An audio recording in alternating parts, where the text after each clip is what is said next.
Play is in our DNA. Whenever we let it out, it becomes our superpower. Now imagine an entire city being built to supercharge it. Kadir City, powered by Play.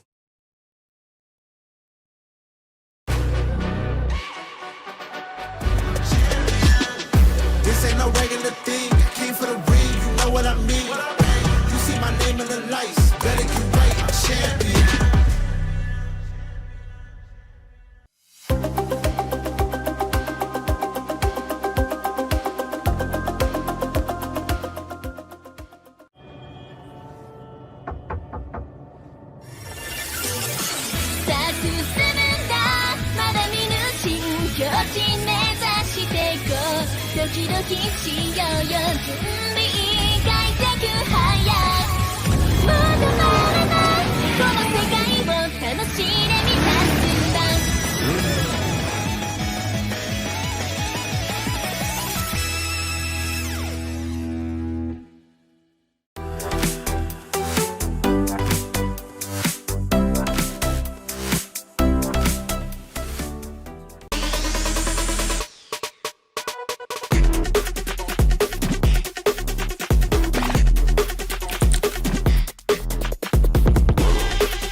The Esports World Cup, the most elite competition in the world. Its trophy system is built to match. The Club Championship Trophy, awarded to the one club that rose above the rest and reigned supreme across all EWC games. Every participant earns a key engraved with their name. That's their right to compete. Reigning champions hold a key unlike any other. The Game Trophy is the ultimate prize for every Games champion, incomplete until a champion's key is inserted. The champion's key frame is locked into the totem, a stone marker of legacy, etched with every EWC champion. The losing keys are crushed. The champion claims 3, a personal reminder of who they defeated. The rest are preserved beneath the totem in resin. Every fallen contender captured forever. Will you be remembered or forgotten beneath the totem? At EWC, nothing is granted. Everything is earned. Welcome, ladies and gentlemen, to the Esports World Cup. Today is day 2 of the MWI. Day 2 is something else. Who'd have thunk that the ladies had it in them to bring out these kinds of moments? Gen G versus Vitality. One moment stuck out. Ashley came in for a kick. It was almost perfect. And then she, weirdly enough, dashed a different direction when it was supposed to be a finish this way. Another moment, I think, that's cool is Galaxy Phoenix versus Falcons Vega Mena. It was an almost perfect Fanny entrance, but I think what made that extra cool was the counterplay, where Ling caught a mid-air Fanny with the shifting skies. It's perfect, right? Shifting skies, and then the Sora came in and served up so many kills to So we're finally up to day 3, 4 more slots in the knockout stage. I'm definitely excited for Navi versus Gen G. This is a dream match. Also, I'm looking forward to Virtus Pro versus Zeta, because Zeta opened strong. So something tells me there's something more to this team. Day 3 is a must watch because we're gonna be giving the final 4 slots in the knockout stage to those who earn it. Nothing is granted, everything is earned. The words that live and breathe within the souls of every competitor here at MWI at EWC 2026. Only a last few slots are available for teams to earn to make it to the knockouts, as there are already 4 waiting who have earned theirs with perfect records. Welcome to the final day on Stream B. My name is Renmar. I'm here with Leo, Naisu. We've had some long days. Long days. It's definitely going to be a long day because we're also going to be making appearances in Stream A later. Wink, wink. We'll see you there. But it's been a great time, and we're going to be closing it out. You know what? I'm ready for it. I think Leo, he had the extra long day yesterday. We've gone through that already. We're ready for today. But the ladies, man, this is going to be a long day for them. I am sad to say that we are going to be saying goodbye to a few more world-class athletes because, again, 4 slots left. With there being 8 teams left waiting in the decider bracket, that's half of them saying goodbye. But you know what? It's not just about saying goodbye. It's also about leaving a mark. So here, regardless, whatever happens between Virtus Pro and Saita, same on Stream B, we're going to be watching Falcons Vega Mena versus Foot. I'm sure, whether win or lose, we will remember these names, these faces, these teams, and we might even tell some stories and set some narratives for next year's MWI. It's been a long road, and we've had 2 streams, we've had 2 groups. We're going into the knockouts. If you have any questions about how we got here and what we've done getting here, watch this. MLBB Women's International returns to the Esports World Cup 2026 for its historic 3rd edition. And for the first time ever, the grueling battle heads to Paris. As the one and only all-female championship at EWC26, 15 teams emerge through qualifiers spanning over 60 regions. Only one team bypasses the chaos, Team Vitality, returning as the title defender with a direct invitation. 16 elite teams will fight for a staggering $500,000 prize pool, one of the largest in women's esports history. MWI features 2 brutal stages, the group stage and the knockout stage. In the group stage, 2 groups of 8 are each locked in a double elimination showdown. To survive, teams must secure 2 series wins to claw their way into the knockout stage. One loss drops you straight into the lower bracket, where every match is crucial for survival. Lose again, and your tournament life is over. 8 teams will be eliminated. Only the top 4 from each group will advance to the knockout stage. In the knockout stage, the stakes escalate with every single step. Teams start in a best-of-3 quarterfinal before advancing to an unforgiving best-of-5 semifinal. Teams who fall short of the grand finals will be granted the opportunity for a podium finish in the 3rd-place match. Finally, the top 2 teams battling for the title in the best-of-7 grand finals. In this single elimination format, every match is do or die. On the world stage where dreams are shattered and history is made, a monumental $500,000 prize pool and crucial club championship points are on the line. But only one team will rise above. In the first of 2 MLBB championships at EWC, who will be crowned the queens of MLBB? 2 champions, 1 game. This is MWI at EWC 2026.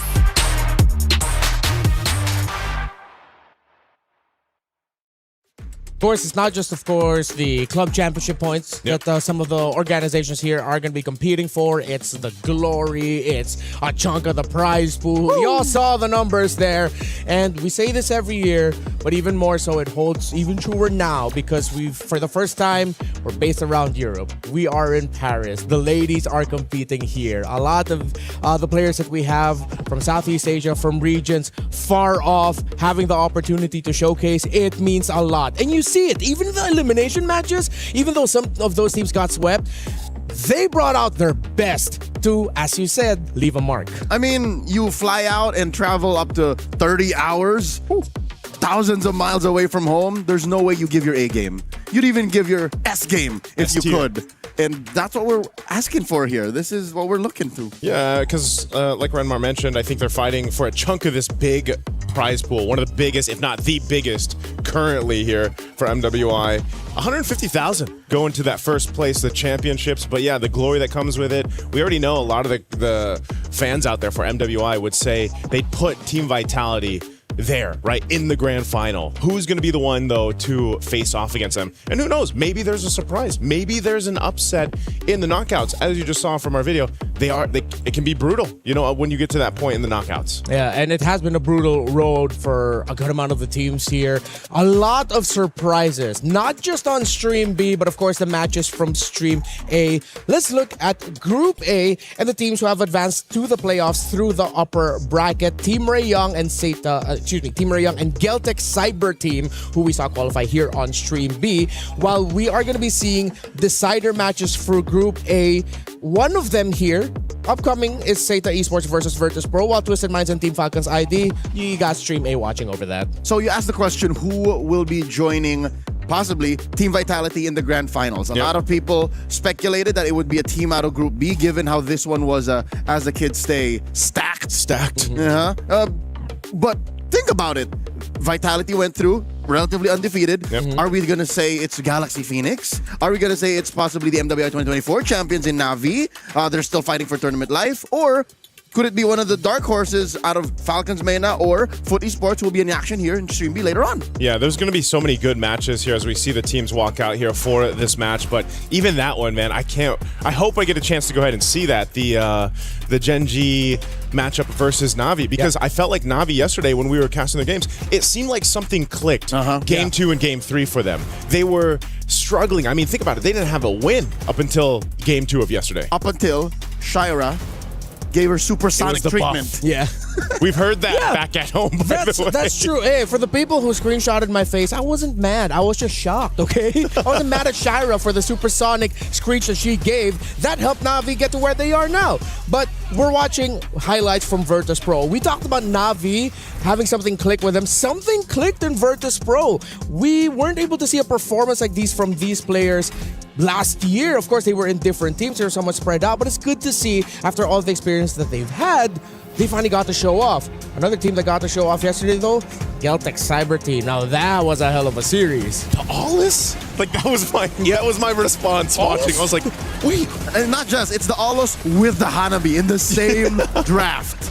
Yeah, there are a lot of people in the community who screenshotted that and literally had the caption of, "This composition won MWI." POV, your last ranked game. Yep. I saw that online as well, and it was nice to get to interview Leobon there, their XP laner, and I asked why. Yeah, why the Aulus? Well, it's just a favorite of KOA. And now, of course, one of the highlights of this tournament where you saw. Oh no, we didn't get to see it. But the other one. We'll call back to it later. Hopefully, we can. The full send Clint. This is it for the Filipino fans and maybe even Navi fans around the world. This was a tough one to watch as Falcon Daisy started it off with a pretty dominating start of the series. 1-0.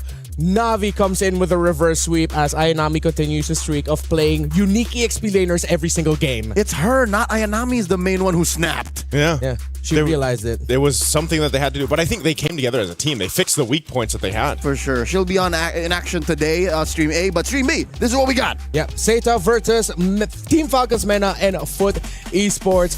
Seta Virtus, I will admit, I was shocked that we are going to be getting this match.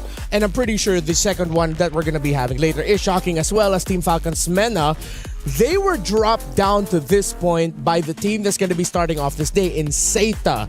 Seta then would go on to get swept by Team Ray Young. So there's a chance we might see a little bit of a vindication later on, because they still might end up meeting in the knockouts.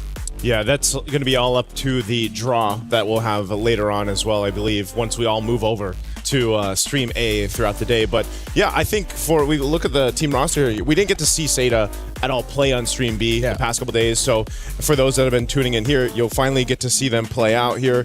It's been great, though. I think when they started off strong on day one, even for us that were on broadcast and the noise that I heard online was, whoa.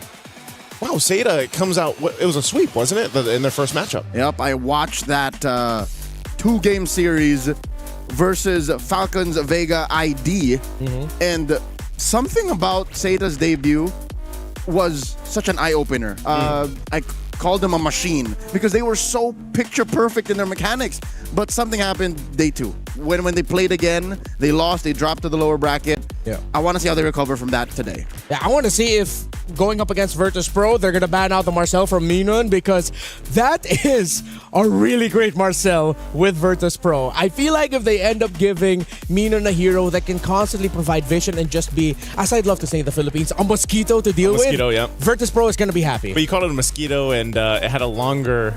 I call it a straw because I actually don't know what it's called. Because it was the Revitalize, right? Yeah, because it was a Revitalize. Also, in the interview with Livin, she did mention, what made them work yesterday was they slept better and they ate breakfast. So I hope here for this matchup, leading into it, they had their breakfast. I feel like that's a common theme for the previous MWI EWCs that we've done. How many teams in the past have said, not just in the women's scene, but also in the men's scene, just because we ate a better breakfast, we ended up winning. Weirdly enough, a prolific EWC champion, I think it was Innocent, who doesn't eat the day of a big match. He's on that intermittent fasting. Ah, and then wait, is that when he said that the day that he decided to eat, they performed like monsters, or am I misremembering it? I just know that if it was up to him, he would keep it light. But that's him. That's him. The ladies, maybe a different story, and we proved that. Joseph fast yesterday. Yeah, I think either way, whatever they needed to do, now's the time to do it. You know, whether you have some special... Last chance. Yeah, last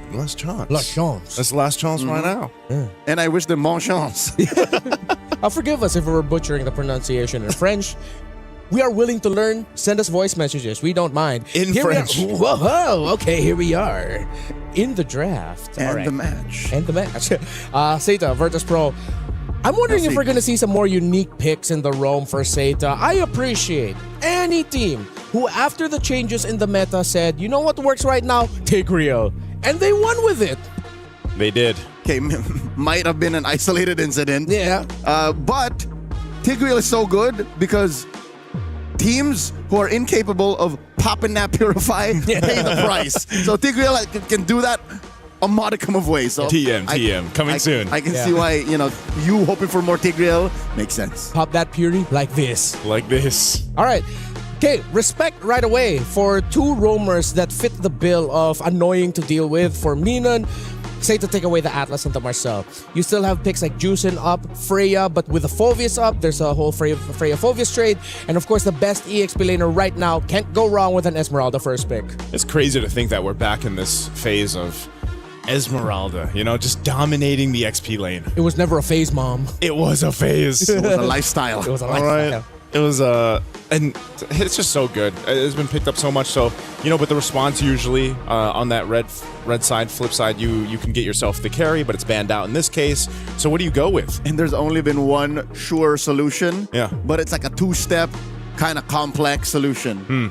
And it was employed yesterday by Navi very efficiently here in Stream B. Yeah. The Balmond plus physical shred. Yeah. Oh, that was good. That was very good. Let's see if Virtus Pro has it in the back pocket. Yeah. It's interesting that we actually didn't see even more Balmons going around, because that was a name that was getting float around by the discussions behind the scenes. It's a damn shame. It might happen more. It has to. Even when we get to the knockouts here, you might see the Ballman be the answer more. Make like Boyet. He scored a ticket to, come back to France. Exactly. All right. If Seta aren't careful, since they banned out the carry, there's an off chance that Virtus Pro might show up with an Alice later, because carry is one of those heroes that handles the shred really well. However, if Seta want to get funky with it, they can still show up with a Lunox maybe in the mid later on to deal with it, but Alice plus the glue looks really great for Virtus Pro. Oh. But of course, I think one of the best, definitely ST roamers right now, Beleric. Yeah. Because Seta's on blue, they end up with a jackpot first half. Yeah, this is so good. Belric, these are probably the top picks right now in these roles themselves. The Belric, we've talked about it so much. You can set things up with the Wrath of Dryad. You have your own kind of sustainability. Claude obviously is the go-to mid lane. They might, since the carry was banned out, you might have to choose. What do we end up putting over here for VP? Do you pick up the gold laner now? Oh, no, sorry, Monsconf is already there. Yeah. So we're looking at maybe mid or jungle? Maybe jungle now, because they banned out Baksha. Yeah, the tough thing is here, as good as assassins are, there's a chance you might just get constantly invaded. Okay, they go for the Valier. They want to play it slow. It's the annoying high crowd control pokes of a Glue and Valier together. Yeah. That could give difficulty for a Beleric, but I think it'll be warranted for Virtus Pro to take out something like either the Farsa or, more importantly, the Lilia. Or the Eve. Or the Eve also. Wow. Eve is still open. Yeah. Eve's been left open a lot of the times through the draft, man. Yeah. It's been kind of waited on. Except for game 2 or 3 if you get there. Yeah. Because they learn, we need this. Eve is very good. Yeah. Hey, Carmilla Jungle. We saw Carmilla Jungle on this stream. I just remember which one. Falcons Vega Main. Yeah, Falcons Vega Main. Thank you. That's yes, right. yes. So they'll be in action later. And I think Virtus Pro would rather just be safe than sorry. Yeah. Because with a high invade style of what the Beleric and Esmeralda could potentially bring, Carmilla in the jungle going up against that means you're definitely going to get invaded. Yeah. So Virtus Pro really look like they just want to keep their jungle safe. Yeah, what can I mean, Miss Meow already showed the Ling, right? Yeah. It struggled a bit in being able to get, but so far, Ling in general has really, it's been a hit or miss, and I think it's been missing more than hitting so far.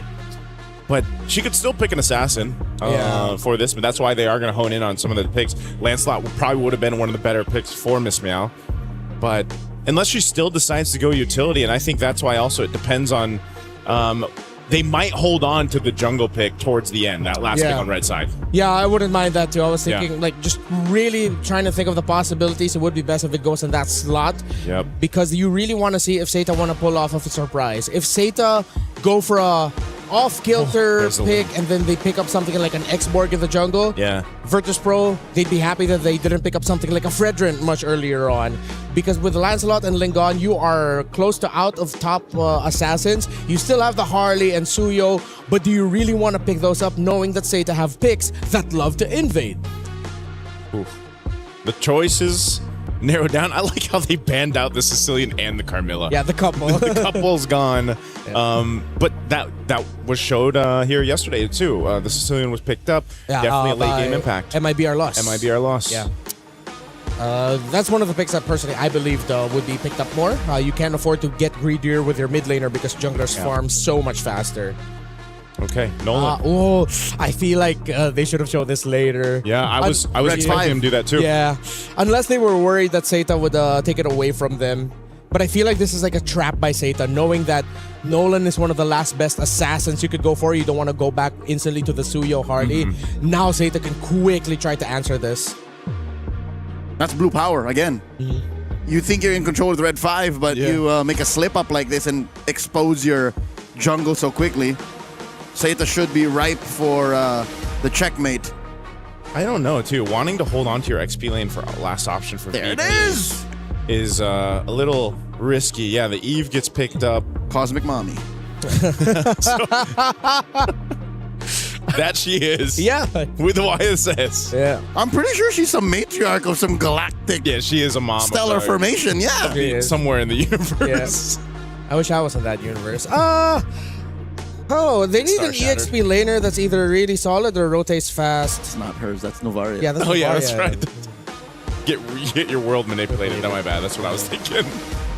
If they go for something low like slow like a Turisla, not a big fan of it. It might just be like a Lapu, dude. I mean, what options do they have here? I still suggest Alice, honestly. Unless they go what?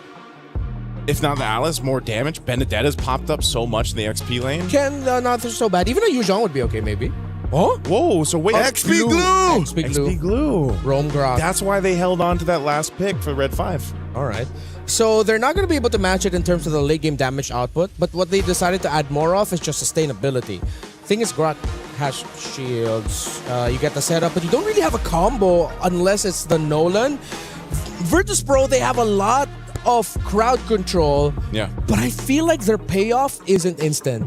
And when you have a comp like this, you want instant payoff. And it's very high execution. Yes. The concept is so high execution that if you miss the window and you put your wall in the wrong spot or the SOD misses, you have to reset. Yeah, it's demanding. It seems like it wants to do a lot, but if you mess one step wrong, it's over. I'd rather it be that than expensive. Because you can't beat time, but you can be a better player. Yeah. Well, we're going to find out here because we're going to be jumping into our first match of today. Day 3, MWI here at EWC26. Both teams looking to move forward up to this point. They've fought their way through the past couple days, and now it leads down to this. This best of 3, will it be Seta or Virtus Pro here? Let's take a look at this in the land of Dawn. Interesting rotation for Miss Meow. This is a very Q2 rotation. She starts full on purple. She doesn't go the whole green way long around. Is she planning to invade down here? Well, she can't afford to do it because of how fast Nolan can clear. Yeah, that's the only reason why. But look, Jessica intercepts. Way too close for comfort. Almost missed out on getting that lizard. Well, luckily Nolan does farm pretty quickly. She's going to make her way to the orange buff. She'll take that. There's still a whole lot of, this way to go ahead and do that. And in the jungle is you rotate well. You get that double buff on the Nolan. You know your damage output early on is it can convert an early first blood. The YSS on the other hand for Zhao, she can do the same thing. Yeah. Ooh, I like the rotation here by Virtus.pro. A little adjustment, but they were still able to secure all of their green cams. But of course, Zeta has a little bit more control on the river as well with a cha-cha between the Grok and the Belleric seeing each other. I don't think we're going to see anything up until the turtle spawns, but Zeta is trying to make an attempt for the glue at the bottom lane, but Rafa plays it safe and hugs the tower. Okay, this looks like it's going to be one of those things in the early game where you're just fighting for that first turtle. Yeah. There wasn't that same pressure that we see in the mid lane break out into either battle spells being burnt or a potential first blood. So in that case, it's just, let's set up for this turtle. It's spawning now.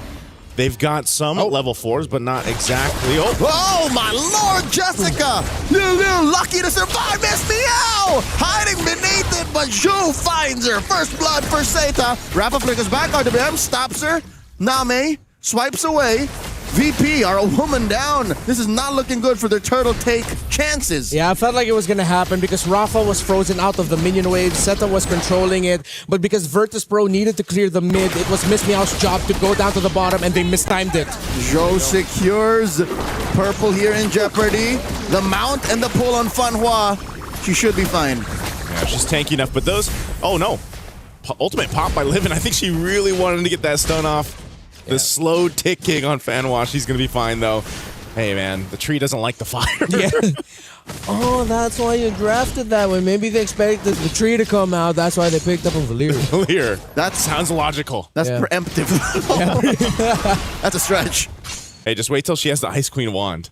You know, this is what we saw with the Valir, though. The pick where it's just you're like perma slowed, and you're being stunned, and you're burning.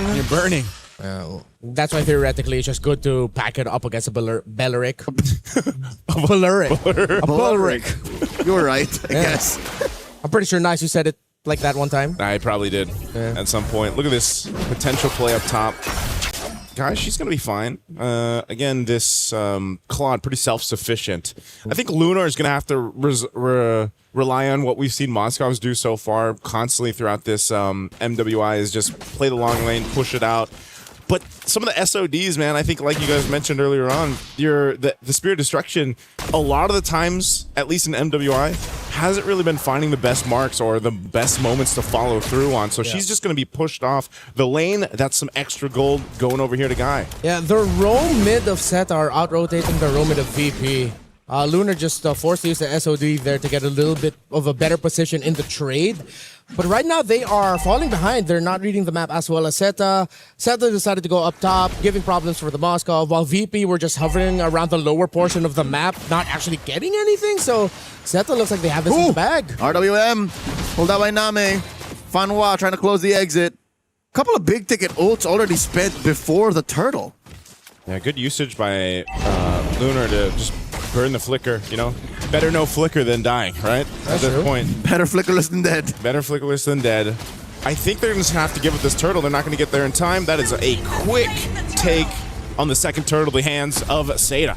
Yeah, it just adds more to the idea that Zeta's roam mid trio are rotating much more efficiently. It's not just about the speed, it's what they're getting with the rotations. It's little advantages slowly building up. Virtus.pro aren't managing the middle minion wave as well as they should be. This is the Zeta that we were introduced to on day one. Clinical efficiency, just scalpel precision. And this is what surprised me. It's rare to see a team from, you know, a developing region do this. Yeah. They, from what I've heard, the long-time mobile players are the members of Zeta. Oh, Lunar looking to get one over on the Zhou. Zhou holding through. Zhou's alive, and in comes Jessica. Lunar falls. Rafa finds her. All right, bit of a trade there on that one. Good trade in the bot lane. Yeah, I take it. Blazing to wet answered by an RWM. Miss Meow gets on out of there. And Minun holding through. I like what Fanhua did. That's what I would do as a Belleric. Take all the tower hits, drop the Wrath of Dryad. Well, if I did it, I would have gone down because I was too slow to flicker out. But Fanhua was fast enough to flicker out. Yeah, that's kind of what you have to do, you know, in this case, because what we're seeing is VP's not really wanting to fight. If you look at all the interactions so far, past few minutes, it's just been Zeta saying, hey, we'll fight you if we need to. We'll at least burn some of the battle spells out too. And the ults. And so far, it's just been Virtus Pro kind of responding to that. So far, in these matches we've seen in MWI, it's been that kind of back and forth between the teams where it's just that one team being the aggressor, and right now it's Zeta. Show guilty of Grand Theft Orange. The mount by Rafa has to get on out of there. She went a little too deep. Put a little bit of damage on Joe. That's one weakness that a Yushin has. Admittedly, even if you have quite the kit, you're very vulnerable to burst. They were able to burn out the flicker of Name. Virtus Pro will be able to get their grab in time, get that mount. And I think it would be, it's going to be better for them if they just give this up and get some semblance of map control by taking the tower up top, get a little bit more farm. You can see how devastating it was for the overall rotation of Virtus Pro when Miss Meow went down early. Again, because VP's row mid had to go back to the mid lane while Rafa was frozen out in the EXP. Oh no, Miss Meow Guy with a blazing duet. Jessica66 on her tail. There's no way Miss Meow survives this. Yeah, no way to escape that. A play made up top. Let's see if Point blank, SOD and tech charge. A mirror rotation. Joe falls down bot. How was there no read up top first? Gotta give it to VP. At least they were able to trade it out and they got that in the bottom lane. But the death on Miss Meow shouldn't have happened in the first place. Jessica jumping on two. Buying time for the push in mid. RWM coming out. Mino at half health. Funwell punching her. Guy looking to finish the job. But Mino lives. She lives, just barely getting away. But now the fight for the purple. They don't want to overstay this. Miss Meow is back. They should just get out of there. Let her get her buff. Zeta has held on to a lot of the objectives so far. They've got 3 turrets in their name as well. VP has to start opening up the map a bit here. Hopefully we can get a quick item check on where Lunar is at, just so that we can see if VP has a chance to turn it around during this Lord 1 fight. A 3,000 gold lead, as long as Lunar has 2 items. Oh, okay. Yeah, they should be able to turn it around in this next Lord fight. Granted, they don't have a massive loss leading into it. All right, Golden Staff picked up. Working on that tier 2. We haven't seen them contest any objectives yet. Here's the item check. Yep. 2 items. That's pretty much a really good start already. You have the burst in the Nolan. You have the constant damage coming out from the Cursed Helmet of the Glue. And of course the pokes from the Valir. 2 items is what you need at this point. You don't need to rush 3 or hold back in this fight. Virtus Pro, you are encouraged to go all out for Lord 1. They have to. I think at this point they've bought enough time to go ahead and farm up to be competitive for this objective. There's a good push from Jessica. The mount. Van Hua put down a 5th of her health. Blazing duet, but they pick off the tree first. Zeta, a woman down. There's the Mount Shocker. Name coming through from the flank. Jessica right behind her. Minun very low. Another mount here by Rafa. Little back line. Joe helps find Lunar. 2 for 1 the trade, and now they find one more and live in Miss Meow. Get out of there! Double kill for Jessica. Lulu and Rafa. The last one left, and that's a wipeout for Zeta. It's showtime, baby! Perfect flank! Virtus Pro thought they were happy with the kill onto Fanwa, but then they were instantly sandwiched by Zeta, led on by Joe. I thought at first that Zeta wasn't respecting VP, but no, Zeta knew that they still had a chance to turn it around even without their roamer, because again, Jessica has the most busted EXP laner in the current metagame. Not just that, but to see the discipline to hold on to the real-world manipulation from Name there, while she was mounted by Rafa the Glue, and then she popped it off at the right point. The reason as to why I think every day I believe that Esmeralda is overtuned all the more is the fact that before that fight, Jessica did not have a single fully defense item. She only had Oracle.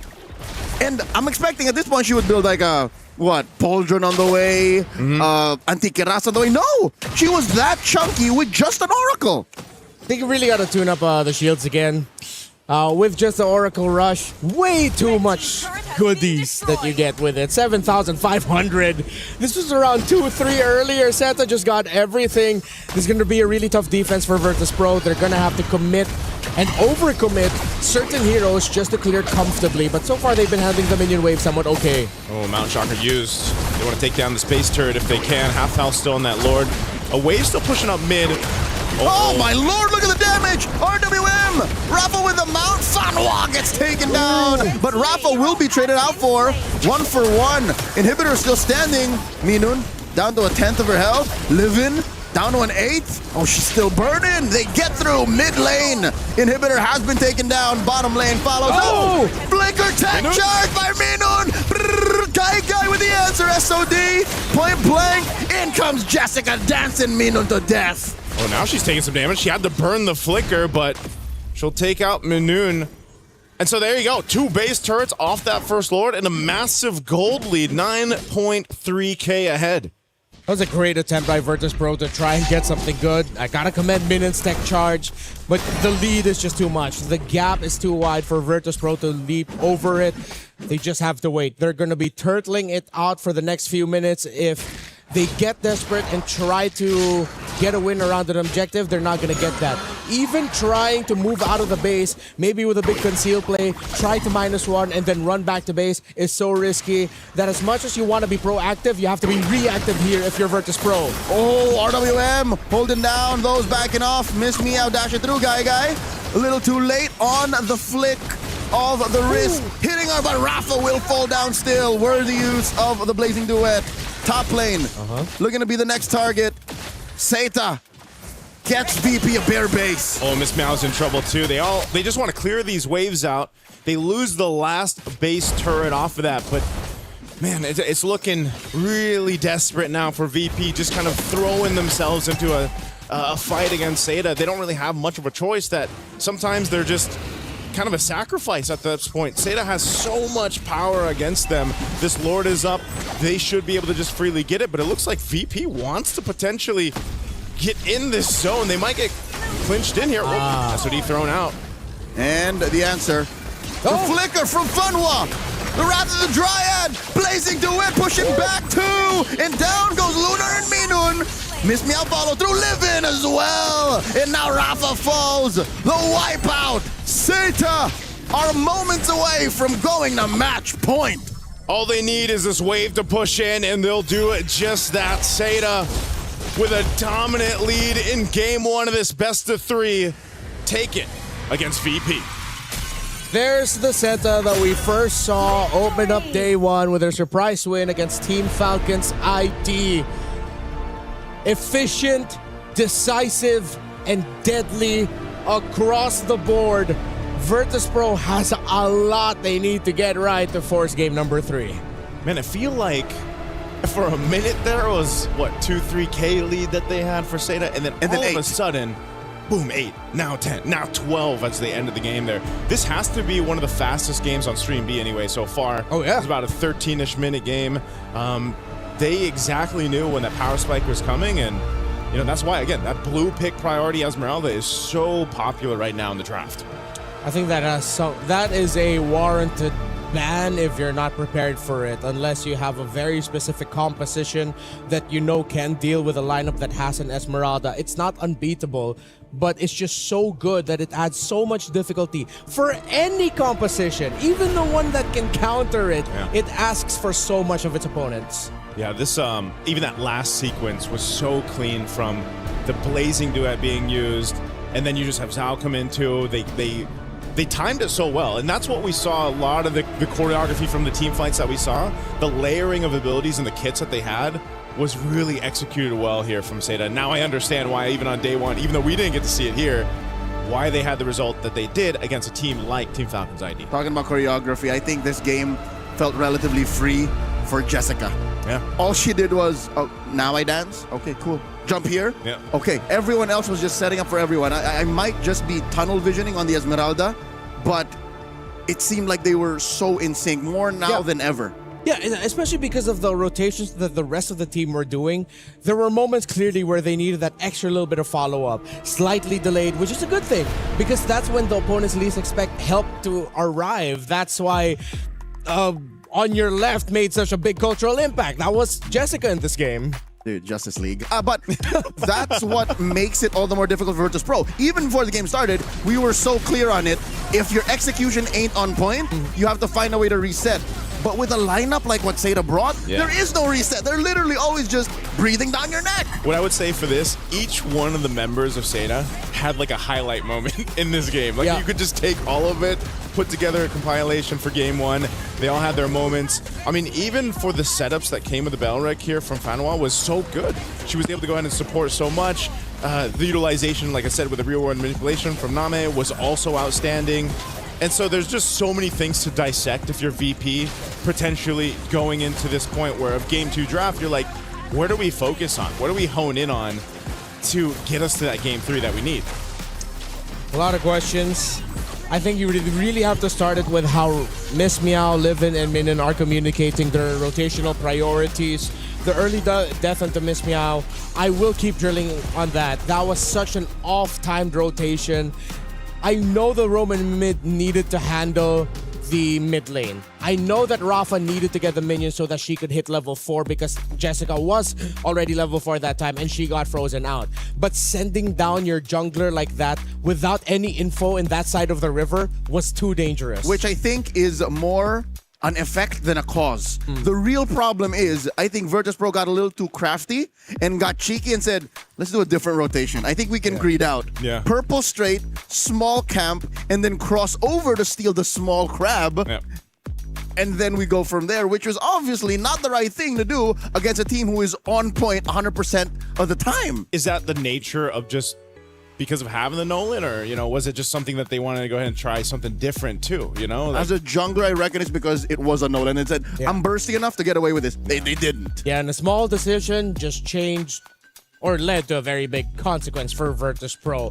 A consequence of our actions that we experience as MLBB players is Rhino Day. Well, it isn't really a consequence, it's just the season reset. That's what we call it. There are new interactive effects for Rhino Day now available. Ta-da! It's that. I love that Lilia one, by the way. Hey. Where is it? Right here? The Lilia one, I like that Lilia one. Kind of looks like Naisu. If you are a Rhino for more than a week, that's on you. I get it. That's a throwback to season 8. Yeah. Yep. It's okay. It's all right. Hey, happy Rhino Day. In the land of Dawn. In the land of Dawn. All right. Looking back at the In MLBB. builds. MLBB. Well, as we saw earlier, she did eventually get to the other defensive items. But yeah, it is quite busted that even with just an Oracle, an early game Esmeralda feels like a mid game Esmeralda. Yeah. And an Esmeralda with just one more item feels like a late game Esmeralda already. What was that? 7 minutes? Yeah, around 7 She had Tough Boots, Talisman, and Oracle, and that was enough. VP couldn't even get it down to half health. Yeah. It's, and again, 13-24 on this one. There was just, I guess the timing that we saw from Seda was the most impressive because again, if you go back the past couple days, guys, on Stream B, the games that we've seen, they've been very chaotic. I would say this is one of the cleaner executions from a team as a whole that we have gotten to see here, and it was just great to see. Now for VP, it's not great to feel that because now you have to match that. Not to point any fingers and put anyone on blast, but even the former champion, now VPH, didn't play this clean. Yeah. This site, I think, is the possibly cleanest so far team on Stream B so far. Even cleaner, you would say. Okay, I would have to argue a little bit. We're going to argue about it behind the scenes. I think it's Galaxy Phoenix, but hey, it's Sata's time to shine right now. Coming up next, maybe let's play a little game with Team Ray Young's Chi Boy. I think they quizzed her about some Paris facts.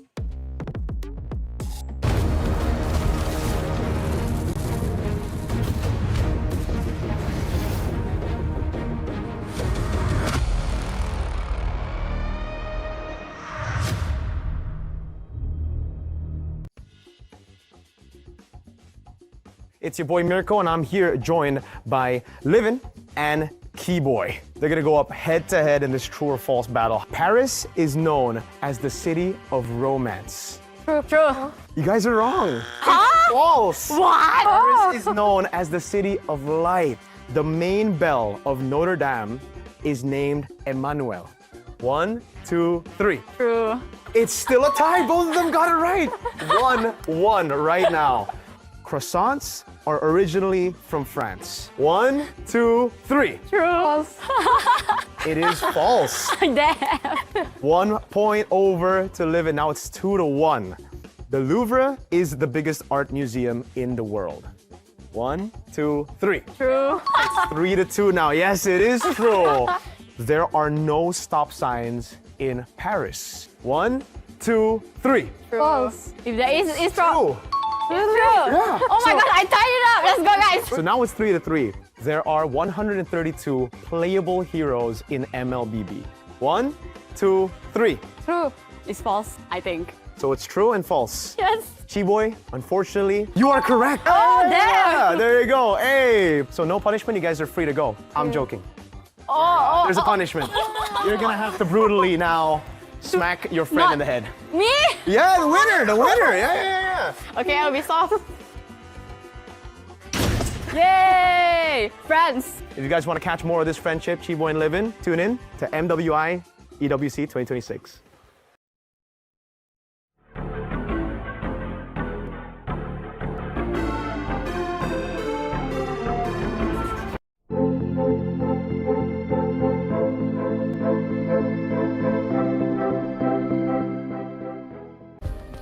Play is in our DNA.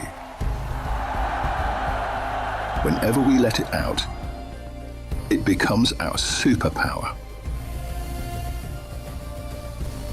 Now imagine an entire city being built to supercharge it. Kadir City, powered by play.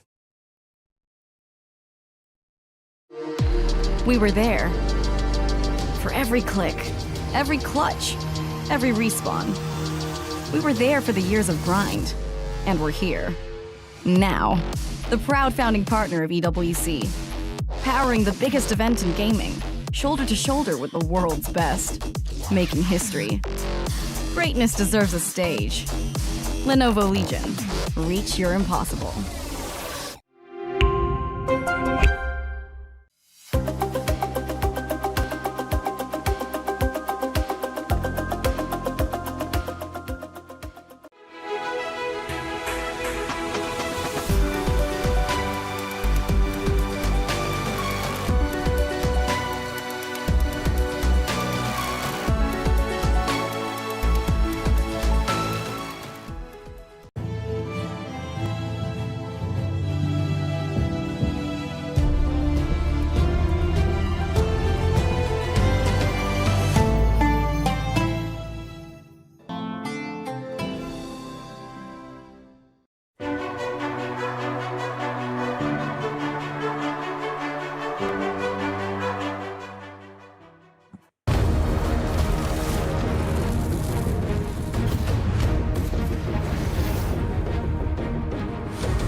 Two champions, one game. My Champions Pick event is now live from now till July 27. Submit your predictions for the MSC and MWI champions for a chance to win 50,000 in-game diamonds and MSC 2021 to 2025 tournament skins. Don't forget to leave your picks under @MLBB Esports post for even more chances to win.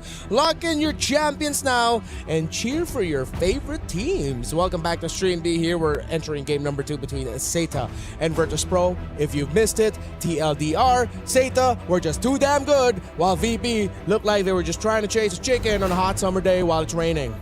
In Paris. In Paris. But it's not raining. But it's not raining. Oh. Yes. I don't know if that analogy hit anyone. Is that an American thing? No? There's got to be at least like 2 people who got it. It's definitely an American thing. One of them is here. All right. You've chased a chicken in the summer while it was raining? Yep. I've done that before. Oh. Oh, wow. Yep. What else have you done? Catch cold. You don't need to answer that right now. Okay. Hirara, and respect. Wait. Why? Wait. You don't want the Esmeralda for yourselves, Virtus Pro? That's perplexing to me. They have a different plan. Maybe it's a first pick Beleric for them. Okay. I wouldn't mind that. Wasn't it Rafa that had that amazing base defense with the Esmeralda? Yeah. In yesterday's game? She was the one dancing like crazy yesterday. I'm so surprised with that ban. They could be leaning more towards, so if it's not the Beleric, their major trade pieces will be things like Beleric, Paquito, Freya. Like maybe that's where their priorities are. Maybe the Freya. I don't know if first pick Freya is worth it anymore, though. Anymore, yeah. It popped up a lot in the previous days, no? But always as like an additional. Yeah. It's always a +1, but never the one. Ooh, even the Eve. Again, a lot of this is more, at this point, respect, but also we'll know off that first pick, blue side, what VP wants to do with the draft here. Zeta's last ban I'm surprised to how much Jushin slips through now, through the drafts and bands. I think the reduction in her range really just made hurt her somewhat awkward, especially with all of the gap closing heroes that you have available. Not just as assassins, but pretty much in every role there's a huge gap closer available. What is this VP? What are you thinking here? Coach Bulat, is it the Belleric? It's Matilda. Oh, we could potentially see the Matilda Barretts. Are they taking a page out of the lineup that kind of dropped them from, the upper brackets? I wouldn't be mad about that. It was gotta be Barat's 2-3 then. Yeah. It was Twisted Minds that started it off. Yeah, yes, started it off against them. Yeah. Rotational speed. I would not mind if Zeta decides to pick up something like a Cho or a Hilda later on. They play it safe and they pick up the Claude with the Carrygon, while of course Zeta pick up the Baksha. Still, you can definitely Barret here considering there's no carry to worry about. Or if you're not gonna Barret, it's just any tank jungler is gonna be great. I think it's still gotta be someone that's relatively immobile. Yeah. Because you want to make the most out of the Matilda. Yeah. I mean, the other options we discussed that could be paired with a Matilda roam are things like throwing back to a Lucas Matilda together is terrifying to deal with. That hasn't popped up yet, right? The Lucas. Not once. Yeah, even Matilda, not Atlas, Alpha. Yeah. That's one of the options. But it is the Barretts. Oh, they are. It's And they gotta got the be. Keto. They are learning. They've picked up a page from the Book of Twisted Minds. I like this better though too because so far when we've seen VP struggle, it's been on delaying Miss Meow's ability to scale up to hit that timer. Something like this alleviates that pressure, right? Yeah, You've got the Barretts. Doesn't have to be her. Yeah, you've got Matilda. Now, part of this though is the weight on the Paquito, right? For Rafa.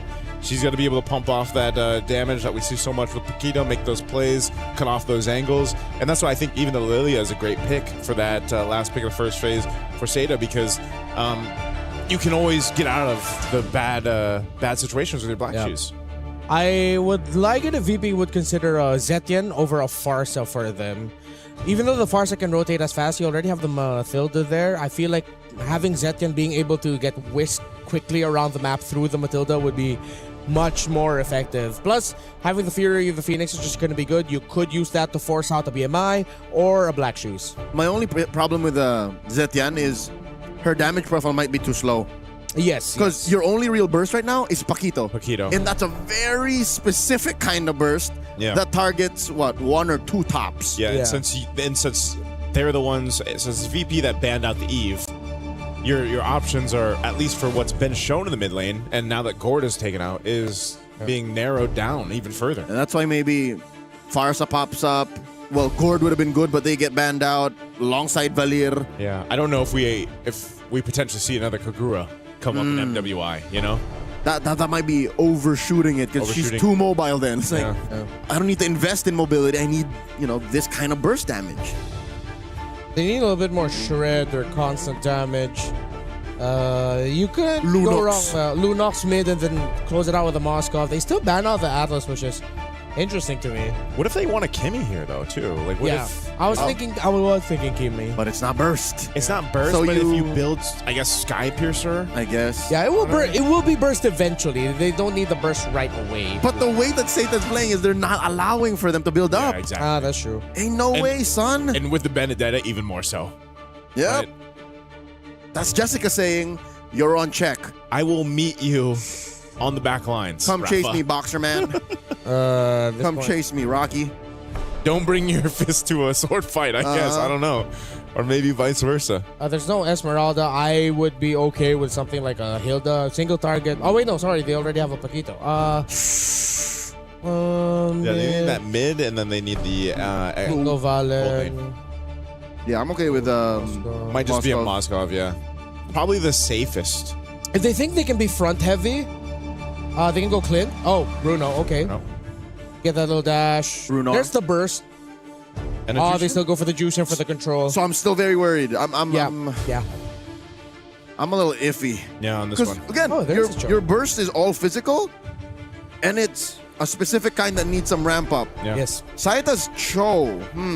Yeah, it's a pick that we brought up earlier after the Matilda was picked up. They took the long way around instead. They just wanted to confirm if they can go for it, and they can. If that because now this forces the Bruno to make one of the toughest decisions you want to have as a gold laner. Am I packing Flicker or am I packing Purify? Hey. And at this point, either or looks like a bad choice and a good choice simultaneously. It's so 50-50. We're going to wait to see what that choice ends up being for that Bruno in the hands of Lunar. But it's the Cho, too. It hasn't popped up too much. And now it comes through for the third pick. But let's find out here. Match point currently for Seda off of a 13.5-minute game from game one. Very dominant, very decisive. Jumping into game two, can we see a recuperation from VP as a team? Because they're going to need it as we get ready to jump on in here just in a second. We'll find out what it is a Purify. It's 3 Purifies. Oh my lord. You know what they got to do.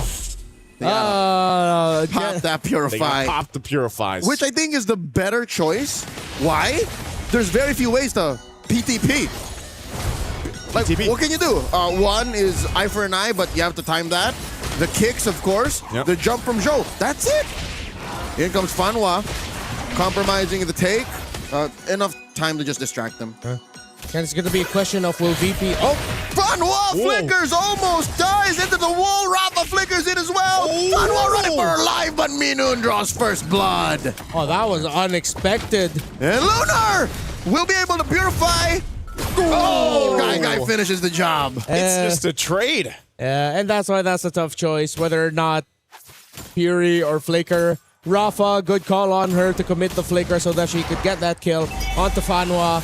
Meanwhile, Lunar, I think a lot of her game is going to be a lot of what we saw earlier. Off to, because of the way the nature of that trade went, neither team really comes out on top of the trade. But it is an early kill, at least for Guy on this Claude, so she should be fine in that lane against the Bruno matchup against Lunar. But you have the first turtle in 20 up to this point. Seda rotating around, having this box share too. We'll get there quickly. Again, we're on flying clouds. So even when it come down to the defense, some of these team fights, we've seen it before where some teams, they go into these extended team fights because of the nature of flying clouds. They end up overstaying a little bit too long because the opposing team can just get back there in the fight very quickly. But this turtle's already up, and they are doing quick work to secure this first turtle for Seda. Nothing that VP can do. Good recovery from the Chinese squad. Down bottom, Guy. Blazing the wet into Lunar. Oh, wow. Look at the freeze. Look at the freeze. Yeah, Lunar is struggling in the lane. That quick early rotation by Zeta is going to give her a lot of difficulty. Even Miss Meow couldn't get to that turtle in time because she was still not level 4, just barely about to hit it. Meaning that Zeta is once again, similar to game number 1, hitting their rotational beats and timers at the right time. They suffered a death, yes, but they recovered quickly and they have been relentless with taking control of the river. Okay. Keeping control in the river. For VP too, in this sense, you want to maintain your jungle, and this is going to be a problem. They're already feeling the pressure here. Looking for a quick choke up. Double as Fanhua tries to get on out of there. Blazing the wet, serves up a kill to Zhou. Black Shoes keeping her safe. Looking to finish the job, get a little bit more as Name and Zhou getting out of there. In comes Jessica. Quick lantern flare here. Zhou rolling out. Jessica drops the Electo final blow, but Livin gets a little shields there to survive. Looks good for the team. Zeta, still they are going to be controlling it. Oh, that Paquito, a bit too deep. Oh, it gets to mark it perfectly. Minan able to counter and get a kill. Fanhua ran out of dashes. Yeah, that buffed up Matilda damage, man. It's showcasing itself here in game 2. 2 kills now on Minun. And, one thing that Seda's going to have to respect is, even if they're pressuring the jungle like we just saw, is, again, the amount of mobility and utility that this lineup that VP does give them is something to take note of here. Now, with the river spawning up, the Paquito still up top. Seems like the EXP laners will not be joining here, but with a fast clear already by Rafa, VP will have the numbers advantage for this turtle. The box is still far off, but no one's starting it on the side of VP, which is quite interesting to me. They already have the numbers advantage around the river. If they started it, they would have forced Zeta into making an early unnecessary dive. Second turtle Up already, circling eagle by Mino, knocking Fanwa, observing up, but that is welcome. Guy with a blazing duet back, and Fanwa gets taken down. Joe in the middle of it all, Puissance looking to secure the turtle. Jessica, another electro final blow, helping Joe secure. Rafa one-on-one, the sword better than the fist, and Joe gets lantern flare once more. Baksha unite, Mamba out. Miss Meow escaped with barely a sliver of health, but yes, even though VP got a nice start to that team fight, it happened a little bit too late. If they started it off a little bit earlier, maybe their chances of getting the turtle would have been higher. But since Zeta was able to set up and respond to the initiation of VP because they were much closer to the turtle, then Zeta walks away with the turtle and some wins. Okay, off to it. Some of the wins on both sides here, but right now Zeta trying to hold on to a bit of a lead up to this point. There's the scalability is one of the main points of contention. Whoa, damage. Rafa trying to get one over. Jessica still picks the fight with the Puissance, but Rafa knocks her out. Joe, I don't think she can finish the job. You're not alone. Guy, 2v1. She and Lunar, one more beat, and Fanwa looking to get it, but do they know Miss Meow and Livin are here? Miss Meow and Livin, the Crimson Beacon, the Deadness welcome. Throw in Fanwa into the wall, the flicker back, and a choke up and takedown. They do not have an answer for this Barrett. The control that Virtus.pro is showing after a few slip-ups early on, after Zeta looking like that they'd be able to manipulate the map a little bit towards their favor, Virtus.pro are still a difficult team to fight against with their Barretts. Still, Zeta might be able to keep up control by the pressure that they're applying at the right time through the side lanes. That is so difficult to deal with, like we mentioned, with the utility offered from VP's lineup. And even the punching power, the literal punching power from Rafa, you already saw, is keeping Jessica on her toes instead of like when we saw her with Esmeralda in the previous game. She's got a little bit of free reign, that little kick going to be used by Fanwa. No follow through on that one. And that's one of the difficult things about being a Cho in general, but even more so now you have this Matilda to worry about. Daytona's welcome to.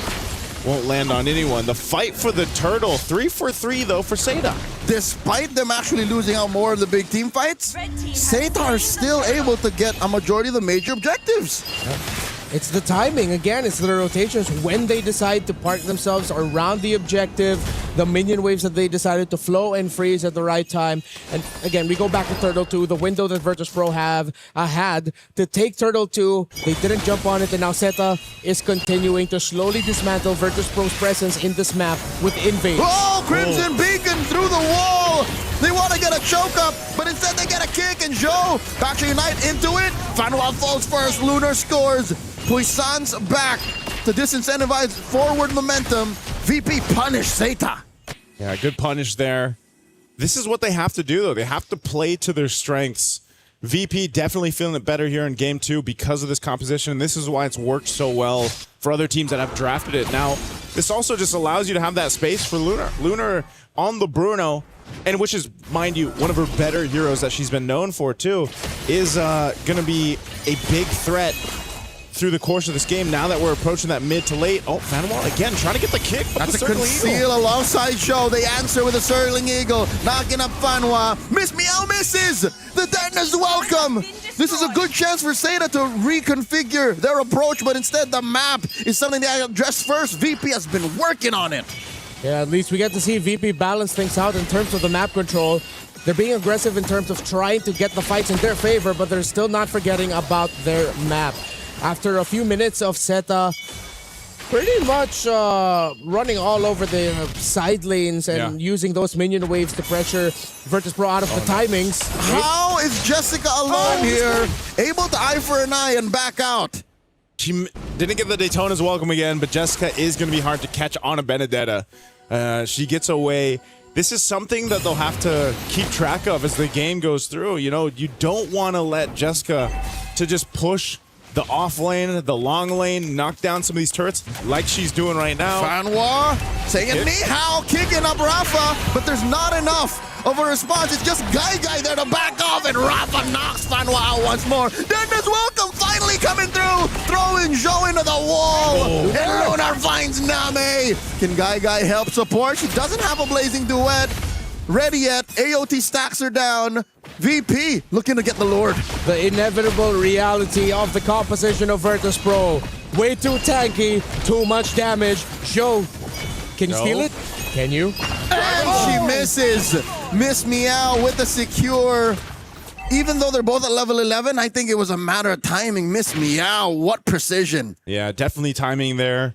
Crucial that they got that, though. I mean, again, 3 turtles went over to the Seda, but as long as that Lord goes to VP, they can start pushing down some of these turrets a little bit more. They've got 2 in their pocket. Blazing Duet a little too soon for Guy. And they do get the jump on Aminun. Miss Meow can't save her roamer. Salute to all the roamers out there. That's how it's done. Merci. Not like the gotcha that I got earlier in the day who would be the first one out. Hopefully he gets to watch this. Oh. Good job, Minun. Yep, sacrificing herself there. Oh, Fanhua be able to get away. This has been a really difficult Cho game for Fanhua. You know, 6 deaths, but it's all because she's trying to get to the point where she can get the angle and the kicks. But what's difficult is you literally have to pop 3 purifies, man. You got to be able to get into the zone, and if you do kick, you're still susceptible to getting crashed down, even if you get the purify out. I mean, it was said 3 times. Pop that Puri like this. Oh! Pop that Puri like this. Crimson Beacon. There's so many ways for them to PTP, y'all. Yeah. There's just too much. And that's why that Cho pick was a bit of a risk when it did come through, but right now I think Seda really just wants to go ahead and get to a point where their Claude is online for Guy. She's got to get that Trinity. Jessica's been doing work. Uh-oh. Burst coming through. Eye for an eye on that last one. Jessica survives. Not a lot of Benedettas can really make the matchup against the Paquito work. There have been moments of brilliance by Jessica, but it's still a reminder that when it comes to this specific matchup, Paquito almost always has the easier time between the two. Benedetta mostly usually wins when she's away. Yeah. The difficult thing now for Zeta is that even though they can... Whoa! What? Guy looking go for the flank in the Unite knockdown is able to take out Minun. She's not going to be part of the next fight. As I was saying, the damage for Guy is what they were waiting for. Fanhua with a kick on Miss Meow. Answers with a Denna's welcome. The Puissance has a spicy little potato. And Guy with a blazing duet might take down 2 and Miss Meow falls. The current trade, 3 for 1. What a collapse by Virtus Pro. I thought Minun was a little bit more forward because they had a way out. It was way too risky to be up that far, and it seemed like they underestimated what Zeta could do with the surprise initiation. Man, looking at this replay, this is what I was talking about. Look at the damage. Where did that come from? And the pickoff on Minun was what started it all. Yeah. If Minun was there, imagine how she could have maybe saved a few members of VP, how she could have punished Zeta a little more, maybe dulled the damage that was being brought out at Zeta's just... That's that utility that Matilda brings, and then when it's gone, you really feel it on the team. Yeah, I know they had the Matilda there and they were probably just protecting that side of the jungle, but your Barretts wasn't there. If Barretts was already on the way crossing the center of the map, then it's good for you to be up ahead. That's a little baby Barretts. Black. Shoes already used up. Kind of cold. Crimson Beacon. What is Livin looking for here? She has no Purify just yet. Lunar does, though. Lord gets soft reset. Fanhua holding onto the Y brush. Minun gonna be checking in. Guy denying the peak. Yeah, that's not going to happen. Lord reset. Jessica's going to go back up top, push that long lane to try to get someone's attention for this. They can just go ahead and post up right now. Seda has really found their footing in this game. Might taking some damage. Circling Eagle use. Oh, it's a little too much. The hurt that Minun brings alone. That was all just Minun. Oh, there's and the kick. They find 1. It's Miss Meow blazing duet into 3, into 4. And in comes Jessica taking down the big Dino. And Rafa is going to pay the price. She gets run down by Seda. 2 free kills. Unfortunately, Rafa missed the start of her combo. Could not get that big knockout strike to turn it to the favor of VP. Without the Barretts, without the Paquito, they are severely lacking damage in front line. Zeta jumps. Fanhua might get punished here. Serves a kill over to Lunar. And they get 1 down. Lunar gets shut down. Jessica Liu finds another. And she gets shut down by Livin too. It's a bloodbath post-Lord. I said it earlier at the beginning of the game. Flying Clouds is the map that we're on. And if you stay a little bit too long, I know they wanted the Lord, but they got punished. That's what happens. They just keep fighting. They caught fighting. I have to apologize, Living Minion. I wasn't familiar with your game. I wasn't familiar with the game. That was a good call. Yeah. Very good call to go for that. They at least got some trades out that stabilizes the map and this push by Zeta just a little bit, but it gives them enough breathing room to make it a little bit more comfortable for themselves. And Minoon circling Eagle to exit through the other side. Zeta finds one kick, forcing that Purify off of Livin with a Crimson Beacon 2. Miss Meow down to a third of her health. Zhou still holding strong with that Poissons. Rafa able to back on through. Zhou gets knocked up, not enough turret hits. Guy, I don't think he can do that. They back off. They back off. Lord's going to be taken down here. After taking some damage to that base turret, they will knock it down, though. And so Zeta looking to put more pressure. Zeta's in the base. Jessica comes through, dropping that Electro final blow. There's still a minion standing, and they take another inhibitor down. Virtus Pro, okay, you're still going strong, but Zeta is definitely much more comfortable now. The inevitable tide that is Guy 305, but that is almost a 95+% participation rate for all the kills. Fanwa, you know what? At least you guys are winning. This isn't like me dogging on Fanwa. It's just a really tough game for Cho. Yeah, this is one of the hardest games to be in if you're a Cho. 3 Purifies and just a bunch of mobility. Hey! Fanwa heard that, and she took it personally, forcing back a majority of VP. Miss Meow! A lot of damage coming through, and the Blazing Duet finishes it. Guy. And they find Guy. The Purify is perfect, but a Rogue Bull finds her all the way in the back. They're on the base. But I think VP can still take care of the minions. Fanwa falls. The inhibitor is still standing. Zeta turn tail. Ooh, that's what happens when that football travels with you, even in the BMI. That was a heat-seeking football. Unfortunately for Guy, when she pressed that BMI, the animation was already locked in, and that will chase you till the ends of the earth. Go! Oh, man. A screamer is what they would call it. Still, Zeta, I have full control. Fanwa started things off, and that was a great entry. Still, with the presence of the tower, there are some things that Zeta need to consider. It can't just be all Guy. Even going in, it's tough for Jessica. And this is the tough thing about the lineup of VP. It's not just Fanwa who struggled with 9 deaths. Yeah. Look at how the attempts by Jessica to try and enter make a big impact. She goes in, she's instantly out. She can't bring out a nice little sword intent or enhanced basic attack with it. Even Name, it's difficult for her, especially when Guy decides to go that deep with the tower still up. A thing that I would have changed here, I wish Zeta just decided to focus on the tower a little bit more. Yeah, that was a big attempt because they thought they had the win. Oh, and here's another one for the Lord. Massive exchange here, forcing that Black Shoes already. Lunar is cut out by Jessica, and that's a big trade for Name. But Miss Meow falls too. Jessica's bloodthirsty. Guy falls. That's a marksman out for Zeta, but they do trade out for Rafa, popping a brutality. No way she survives against 3. Ooh. And it's a 2 for 3. Bloody before the Lord. Minoon and Livin left to defend. I'm not liking their odds. These two do not have the kit to clear waves. Yeah, I was going to say they should just make a way to the Lord there. They spent a little bit too much time running it down mid, and they just got the call. Go for the Lord. This can be delayed out, though, and I think Minoon wants to do that because, again, Flying Clouds can bring the team back here, but there's just not much. Rush it. To slow this down here. Minoon trying with her wisps. Goes for a circling eagle. Might hit it with a shooting star, but Zhou still secures. Had that retribution off cooldown. Lord number 2 for Zeta. Great attempt by Minoon, mainly because she didn't go down. If she was taken down in that attempt to steal that Lord away, then that would have been a terrible call, but she lived, and now they have a full 5-man for the defense. We've seen Zeta, when it goes into the all-in dives, how difficult it is for them. It's like they need to really be on point with their execution during team fights. Yeah. There is, if I would give it a number, I'd give it maybe like around a 25% chance that VP could wipe out or at least take out 4 members of Zeta in this attempt to end it, and then they're going to get a lot of map control afterwards. Still, the odds favor Zeta to end it now. Yeah, they definitely can off this Lord. Conceal was already used. They're going to be stopped. Fanwa might look for potential. They want to get this base turret down first. They got to deal with the Lord. It's being worked on. They jump in. Miss Meow taking a few hits. that quickly. Rafa looking for a target. Kick from Fanwa.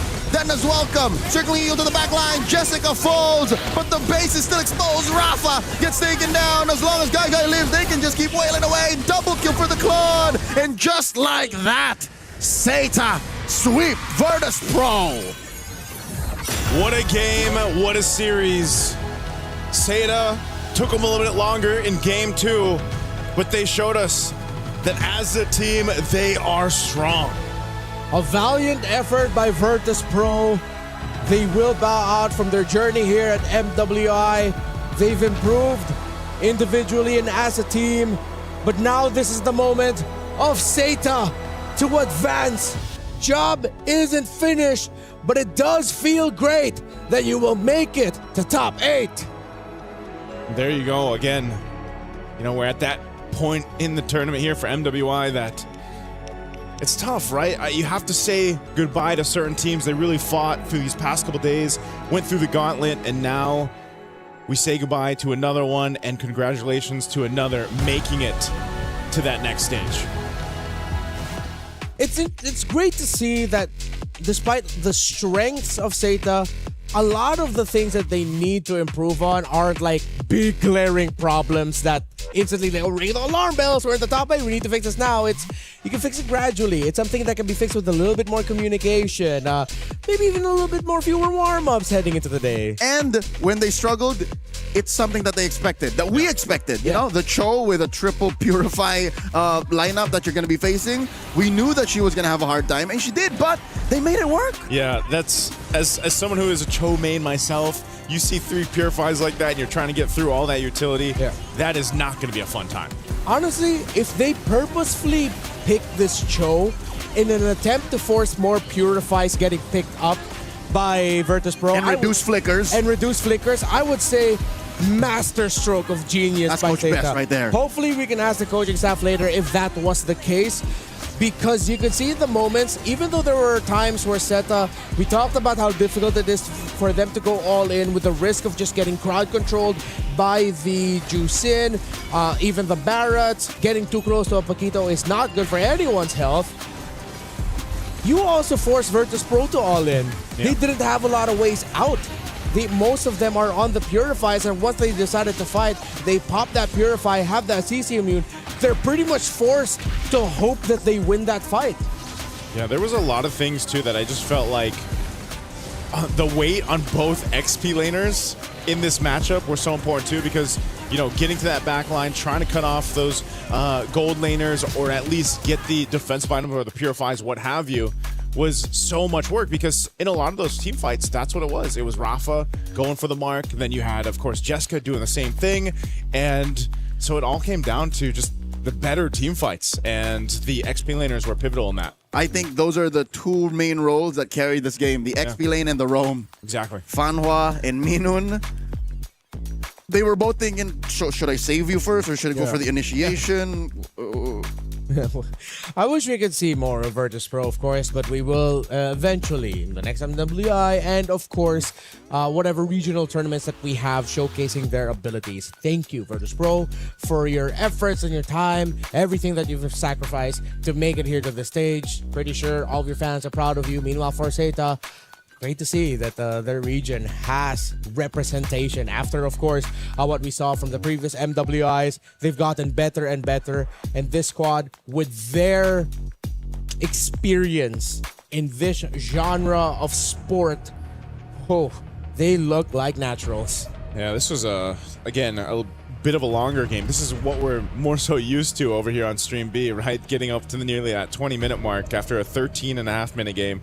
Seita had to make adjustments on the fly.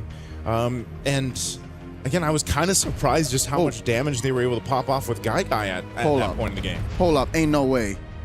Joe never died. Joe never died. Joe time. Joe time. Joe never died. Joe time. And to think, she is literally the main engager. Like, she is the front line, the vanguard of Seita, and she's like, nope. But maybe that's the reason, once again, why the Fanwa pick for the Cho. Like, because it alleviated some of that pressure where you're still the front line on the box show, But now you have a Cho also there. Yep. Now I'm reminded of something we've talked about with Virtus Pro's tendencies, wherein they would overcommit on the first thing that they see or the first target that they see and not have enough for the follow-up afterwards. I think that's why also Joe survived this long. Yep. Because once they would see Fanhua commit a lot of their abilities just to take Fanhua down, yay, congratulations, but then what do you do for the Baksha that's just arriving? And the Benedetta from the flank. Yeah. Lethal. Seta did their homework here.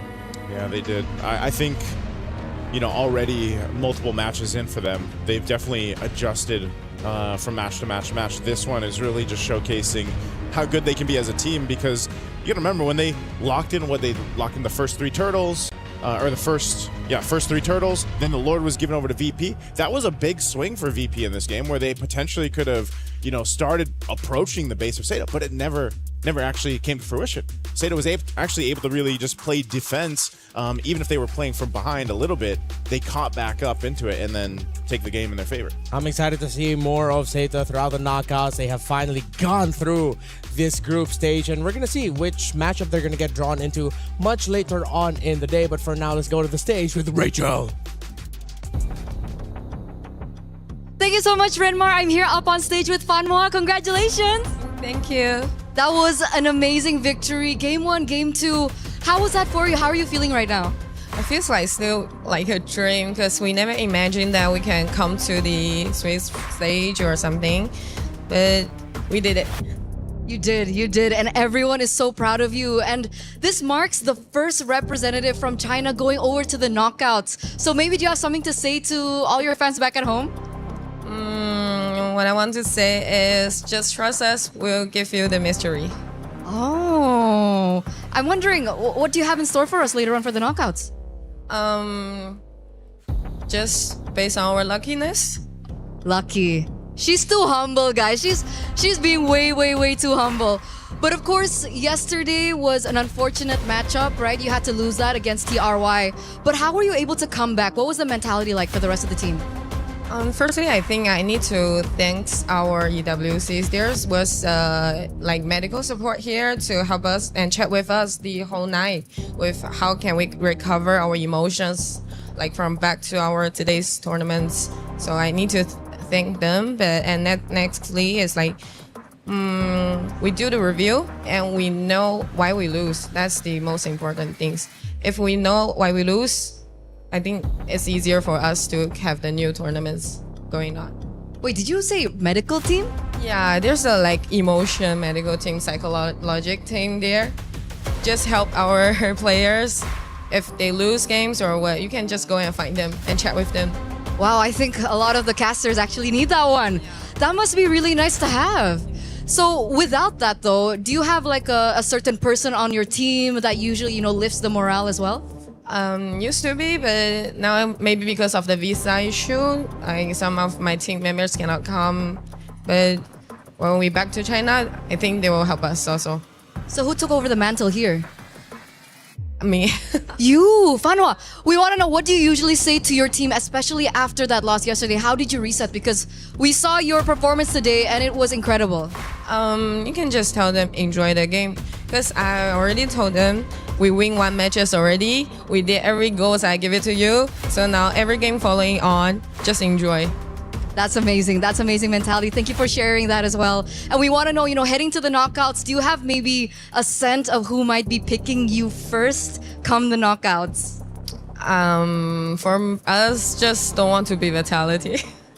You don't want to go up against Vitality? No, because we want to go furthermore. All right, so they want to leave Vitality as the final boss, correct? Yeah, correct. Okay, thank you once again, Fanhua, and congratulations for this decisive victory, because we are going to throw it over back to the desk. So Renmar, take it back over. Thank you so much, Eterna. Of course, great to hear from Fanhua as well. I learned new things about the setup here. It's not just physical medical assistance. We get mental health medical assistance here as well. That little shout out to the professionals here at EWC. I'm glad that we have that for players who need it. Yeah. And talents too? Talents, hopefully, yes. Can we message anyone there? We have a pretty cool lounge. We do? Well, I mean, it's like it's a shared lounge. Yeah. So that's pretty cool. Cool facility, you know. Cool facility. Relax. I'll play a bit of sub soccer later on. Apparently, they can also do haircuts. Yeah, Rachel. What? Rachel, stay over there, right there, just so you can say hi. That's a turn from Stream A. She is now officially a Stream B import. That's her. At least for one more match after this. Yeah, at least for one more match, and then we become Stream A imports. What, haircuts? Yeah, there's a barber over there. Yeah, there's barbers. I have to actually get a haircut. In Hall 1? I'm actually not sure where it is exactly. Let's hunt it down, Joseph. We're going to hunt it down. Yeah. See if they can give us a This cut is a mess. for the next. All right, so just in case you're wondering, coming up next, we're actually going to be see the key crushing live right here, and it's going to be select members of SETA who, of course, will be crushing the key of the opponent that they eliminated today in Virtus Pro. Jessica was doing it. I think it's Jessica, yeah. Of course, it's one of the marquee moments for every EWC. The weight of the key held by every team, that is your tournament life. Once that gets crushed, there's a chance that might just end up in a... Well, where do the keys crushed end up again? They get displayed, if I remember correctly. If they win, they get to choose, if I remember right, champion. 2, 3. Yeah, if they are a champion, they get to choose 3. To be fused into their main trophy. Yes. Yeah. And then the rest will end up in the totem. In the totem. Yep. Just as a part of history. So that totem has been actually since 2024, right? Yeah, like it's got a bunch of the totems broken are keys. here. The totems that we've displayed for every Flown out EWC. from Riyadh, yeah. Flown out from Riyadh from 24, 25. It's literally there's a beautiful display right here in the venue for EWC, and it's just literally walking through history. You see the defending champions, you see all of the keys in this tournament so far. It's great. Victory and defeat are physically tangible. Yeah, like and then you can just see it. And I'm trying to remember exactly where in the venue it is, but I know a lot of people, a lot of the visitors here so far in the past couple days, they've been taking their time walking on through. And there's a ton of cool stuff. I wish we could invite, everyone that's possible to come out here to Paris at EWC can actually see how amazing all this looks behind us. It's almost literally the setup we had in Riyadh. Yeah. They just Nearly put it there. in It's these halls. insane that they were able to do that. Guys, I can't believe it. We're in Paris. We're in Paris. We are in Paris. We are in Paris for MLBB I know where it is, by Esports. the way. The hall of it's over there. I saw it. Oh, is it? It's over the same walls, like whatever. Carl Tizzi, Vivian, Magnus Carlsen, Sikais. They put them on. It's there. All right, let's go to the key crush. It's time for one of the marquee moments of every Esports World Cup in the hands of Jessica. Yep. 66. Yo. The key. Oh, Yo. Yeah. Oh, yeah. That's lucky. Yes. Virtus Pro's key. Are we going to be able to hear it pop? We asked that yesterday, but you might hear it. Today they let them do it. Oh. There's no shrapnel on this one. Yeah, just a nice little bend. There was one key crush I remember yesterday, which was quite violent and literally just broke. It just broke in multiple pieces. Shattered. Yeah, that one was felt. Yeah, and you could see a little bit of the shards. Oh, wait, no, they're going to keep breaking it. Break it more, They're Jessica. not just done yet. Go again. Go again. Oh, man. It never gets old to see that. Yeah. Ever since the first time we saw it in 2024. Yeah, that's why it means so much when from wherever you qualified. For us, we saw it in MPL Philippines and of course in the different regions.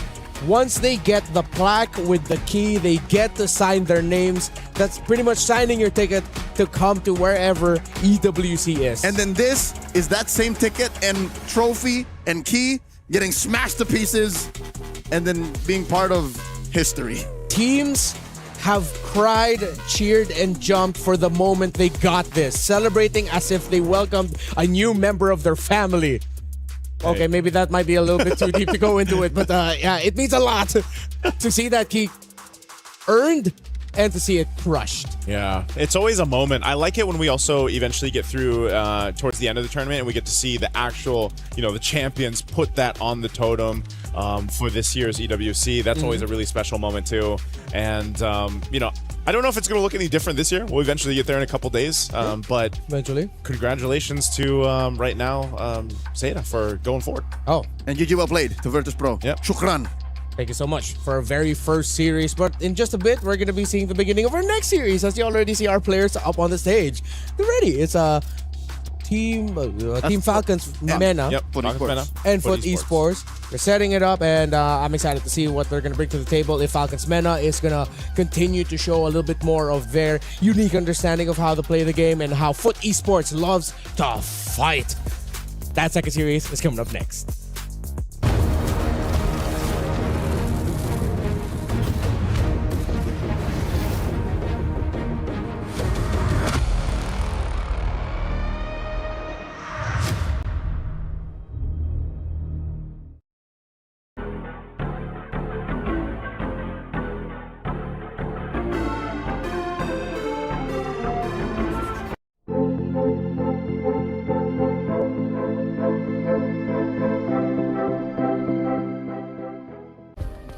Play is in our DNA.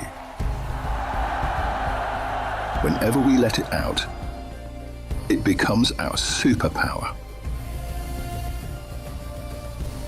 Now imagine an entire city being built to supercharge it. Kadir City, powered by play.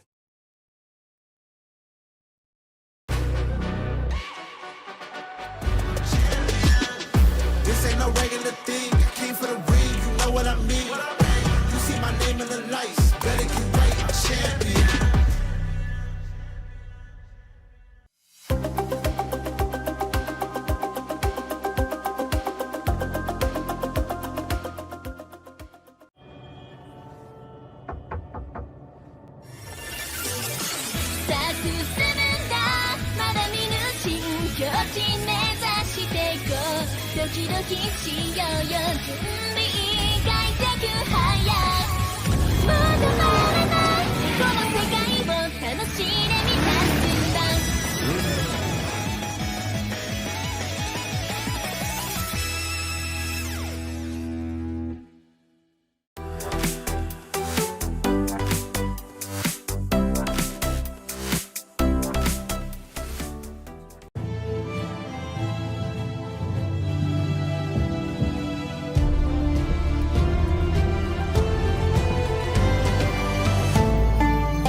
Chronologically, this is the final group stage decider match. Well, it depends on what happens stream A, but let's just put that for more dramatic effect. It's Team Falcons MENA versus Foot Esports. Two teams that have very unique understandings of how to play the game, whether it's with picks or whether it's with how they fight. Renmar, Leo, Naisu, we Bebros, at your service, still here. How are you feeling about this one? Because personally, I want to see this be a really messy series of MLBB in a good way. You asked for it and you manifested the messiness, the chaos, the mayhem. But if there's anything we know about Foot Esports is they don't like that. Yeah. They do anything and everything in their best interest to just avoid fights. We will split the map. That's how they won. That's how they beat MIB at a loss yesterday. I was going to say split the map and just kind of, it seems like sometimes you're wondering like, oh yeah, what's the plan here? But then they end up making it work anyway. And yes, like you mentioned, Team Falcons MENA, they have a very distinct play style too. And I feel like this is where the test, as we look at the roster here for them, you know, Nocturne, Nana, Syrinx, Nucci, and Names, they are so experienced on an international stage, these ladies right here. Now, can they bring that experience and help them get forward to, you know, to the knockout stage? I think that's what they have to dig down on. Nocturne, I like, if I remember right, we had her on the interview. Yes. Was it day one? I think it was. Day two. Yesterday. Day two. Oh man, I'm losing track of time. But, you know, I think she's day very one. impressive. Yes, day one, yeah, day one. She's very impressive. And the rest of them, again, as a team, I think is where the synergy comes through from a team like this. Yeah. Her Yu Zhang, her either Esmeralda or Benedetta, if I recall correctly. Esmeralda were very iconic in the wins that they got. Of course, Team Falcons, last year, they were not able to make it past this stage when a lot of teams and a lot of experts expected that they would be able to make it through maybe even the top 4 in 2025. But now here they are fighting for their tournament life, for the chance to make it past the stage that they failed to get past last year. And to think that for some of them, it's their first time to meet. Yeah. And for some of them, it's their first major on-site tournament. Yeah. Specifically for Nocturne. I remember now bits of that interview. I was impressed that, if anything, she was more nervous for interviews and, traveling so far from home than actually playing. So that's good to hear. And I hope by this point, day 3, as we look at the roster here for Esports too, that they've settled in. I feel like they really have. Up to this point, they've got plenty of their nerves, because we saw nerves on day 1, and I feel like that evened out. One thing that was really impressive is, again, with Foot Esports, their ability to draft unique heroes than what we've seen before. It was Kujo, right, that pulled out the Fanny yesterday. Yep. And then the Hanabi and Mieko. And the Hanabi and Mieko. So I think that versatility and that uniqueness of Foot Esports, draft is something that they can use to hopefully come out with an advantage, because we've seen it before where that if you wave away too much from the meta or it's a little bit too crazy, then it ends up biting you in the behind, and hopefully that doesn't happen here. They stay a little creative, but they execute it against a team like Team Falcons Meta. As long as Foot Esports gets past this match and make it to the knockouts, they will match their previous finish from last year's MWI. But I'm pretty sure they have their eyes set on going even further to show the world why their region has been, in the eyes of many, as one of those ready to challenge the world in terms of who is the best when it comes to MLBB, women's and men's scene included. Now, for Foot, there was something that Zendaya told me yesterday. Zendaya the player, not Zendaya the actress. I wish. I'm a huge Tom Holland fan as well. She said that when it came to the late game shot calling or shot calling in general, that's actually Mieko's responsibility. And you don't hear that a lot from... As a gold laner. As a gold laner, right? Yeah. That's actually really interesting. Yeah, I asked her that because I thought that maybe it would be her as the mid laner, but no, apparently it was Mieko who calls like a lot of the shots. I think this comes down to the fact that Foot Esports is built very specifically. Yeah. Their team captain follows in the way of some of the greats as well.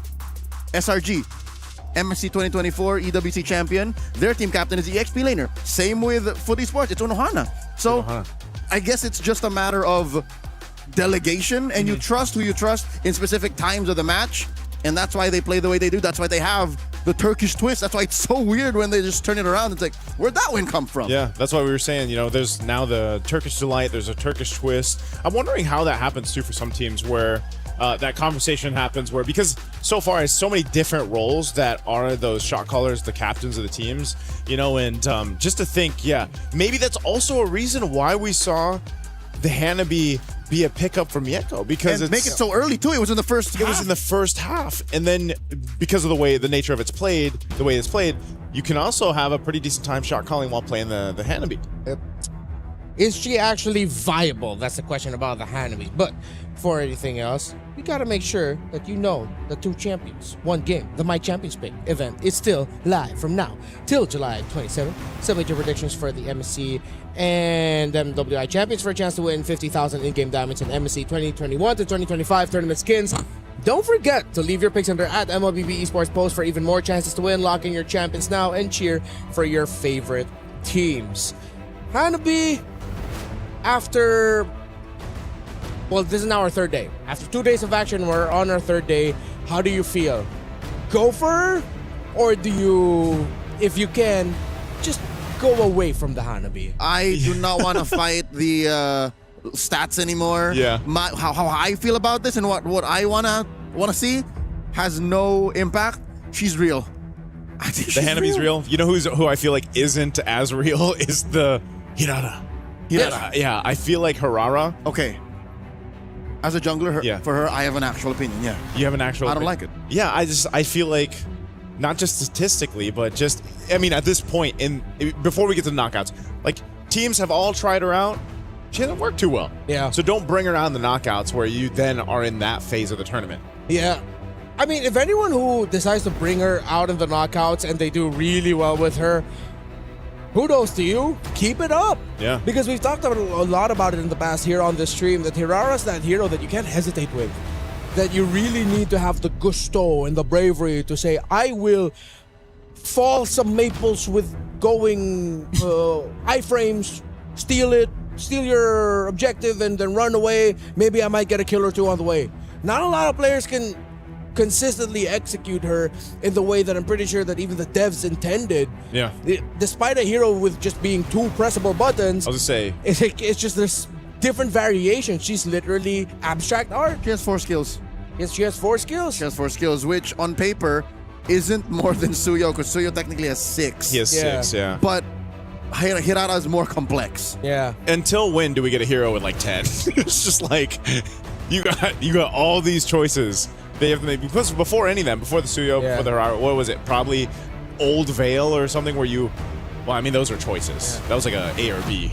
I wish we could get our version of that one guy who likes to defend ancients, the one with a lot of buttons and possibilities of ways that you could get skills. I wish MLBB had a hero like that. Maybe someday. I'm sure it's in the works. Yeah, I am sure it's in the works. I hope so. Get us like a 10 skill kit with a lot of ways on how to get those kills. I would love that. Let's look at what Foot is trying to build up. I think that's a Freya first pick or either a Paquito first pick. Or Bellerique. I like how they just ban out the Esmeralda. Yeah. Yeah, they could also just pick up the Belleric because at least for them they'll end up with one or either. Because when you ban out the Fovis, when you ban out the Esmeralda, clearly you're trying to set up for just 2 heroes, Paquito, Freya. It's gotta be a Paquito. If it's Unohana, I think it's more of a Freya. More of a Freya person, yeah. Faster, more fighter. That means you're going to be giving the Paquito to the other side. And then it's first pick Hanabi because it's Miyako. You know what? Why not? Why not? Another pick we have to watch out for. We touched on the Assassins earlier, but let's see if maybe Zendaya would want to show up with Selena again. We've had some iconic Selena performances here in MWI, not just on the Stream B, but Stream A as well. Yeah. Carries up, so there's a natural predator. Yeah, they banned the Paquito. They could first pick the Freya, or go for the Belleric surprise first pick. The Marcel's gone. Please, no more juice in first pick. No need. This might just be a Freya. Coach Coins. Whoa. Okay. That's out of left field. This is an Unohana pick for sure. Yeah. But not in the first phase. Not like this. Wow. Not in the first pick of blue. Wow. That's what, because of all the value out there. I'm so surprised that, that's the Benedetta. They're too honest. They're too honest. They're just literally saying, yeah, we're going to do what we did yesterday. Yeah. Solve the problem. Okay. I did not see that coming. This opens up the field of possibilities. I think maybe that's why, besides it being a comfort and, I love this pick, I'm great with it. Yeah. Now Falcons Mena is thinking and recalculating the potential trades because of all the power picks still open. Yeah, there's a whole lot here. Belleric, do they just go carry? Do they grab the carry now, or do they just kind of wait? Oh, they'll get the Eve. Yeah, this is a deadly. There's a deadly box to fight in. This is the best roamer and the best mid laner in the game. At this point, I think maybe they want to settle for something like a Lilia for the pokes, just to match it with the annoyance that you could dish out. Your roam pick, you could even save that for later in the draft. There's the Hanabi. Oh, they're rushing comforts. Yeah, they're doing comfort. That Hanabi might have, I guess if they didn't pick up out in the first phase, it potentially could have been banned out. Yeah. Hanabi Lilia? Imagine if they go Selena too instead of the Lilia. It's like, oh my god. It's just all comfort. Okay, at least they get one safe. Yeah, this is the norm. Yeah, at least they get one safe pick. Who would have thunk we see this kind of draft? If this was okay, they got away with it because the more safe draft would have been first pick box, yeah. And then you go Benedetta. That's what I was thinking. Take the box at least. This is such a roundabout way to end up with the first phase you want, anyways. Yeah. So what does that mean, jungle for Falcons Mena? Then do they pick it up now? Funnily enough, if they're crazy enough to do it, Expo wouldn't be so bad. It's slow as hell. But oh wait, no, that's better. That's better. They did this. Yeah, they did this. They got away with it. They did this when they dropped Falcon Daisies the other day to face off against Na'Vi. It seems like that's the theme of this draft. Just teams and players getting away with decisions we thought that they couldn't get away with. That's been the theme of MWI, though. That's true. It's been really fun to just see how these ladies end up going through the draft here, just because it's a mix of that comfort, mix of the uniqueness of the way that they play, and it's very different from what a lot of the viewers would see from the other tournaments. It's interesting that we're going into the second phase for Foot without the mid duo. Nothing for Nora, nothing for Zendaya just yet. And I love that Coach Koba's attacking that hard. Taking away the gourd. Would they just go... What else is left? Atlas Farsa? Lilia even? Yeah, we mentioned Lilia earlier. Atlas Lilia. Oh, Selena. Yeah. They banned respected. One thing I would like them to consider, and because it is my personal bias for this pick, I would like to see a Sicilian. They got the box shot that they're safe. They have the Benedetta, that's their early game rotational presence. Yes. To make your late game even more deadly, But Hanabi Sicilian together, it's going to be tough to end the game. Considering that you have a Belleric and Carmilla, those two are just shredded by the two in the late. Yes, that suggestion is very, very late game minded. Correct. How do you get there? It's one thing to say, oh, yo, I got a villa. But it's 2,000 miles away. It's 2,000 miles. And we don't have a plane. Thanks. I mean, the Lilia is still the safe pick that you can go for. Maybe if you want rotational speed, then you can go Farsa. There's not a lot of hard catch for you. You do need that range. You don't see an EXP laner that will dive you, considering that they banned out the Yuzhong and Freya. Farsa isn't a bad choice. Oh, Falcons Vega Mena pick up the Moskov. They know that Foot Esports are up to some shenanigans across map. Valentina. So stealing the RWM. That's it. You're happy with that? Yeah, that's fine. You got Neve. We got Neve. Technically, I don't know if there's a world too where you maybe take the Wrath of the Dryad. Yeah, possible too. You know, lock him down. Like if you know it's safe, if you can't find the Eve to steal the RWM, totally fine to steal the Wrath of Dryad. Even the ultimate of the Carmilla. Yeah. I pray she has a flicker. She needs to get out of there. Yeah. What's this last pick gonna be? They need Atlas? that Rome. Yeah, that's what I was thinking. Atlas earlier on. Now that you have the Valentina here, it would even be another layer of just, the Fatal Link's good enough to slow from it too, but it's hey! Nora! Nora, why? It's just, okay, I'm reacting this way because if y'all don't know, every time I get to be part of a cast that involves a Hellkurt Rome, it doesn't end well for the Hellkurt Rome. But when I'm not there, the Hellkurt Rome plays like an MLBB god. Hey, we're in Paris. Might change. Might change. And this is I don't know if I've ever seen Nora play Rome Hellkurt. Yeah, they're definitely not, but she's bringing out the... I'm pretty sure that's something I would remember. What if it's unique? Rome Boxer Jungle Hellkurt. It could be. No. I think even with the change with breaking Elgert, my brain here. Yeah. He's still a big threat, but like who are you mainly gonna be picking on here? The Eve. I guess the Eve? The Moskov. Sora. That's gonna be tough. You gave a lot of options for the Valentina. Wait, is there a way? Yeah, this is a Sora into the Valentina. Yeah. I'm just waiting for them to do. Oh yes. Maybe overloading the options. Because now you have really good options if you're Zendaya. The overloading principle only really works if you have such a straight line towards the win. Here it's a little slower because you're all in on the Moskov. Yeah. Well, Falcons Mena, odds are in their favor. Belleric currently holding an 82% win rate in 11 games heading into today. 82? 82%. My goodness, what a tree. Rome pick today.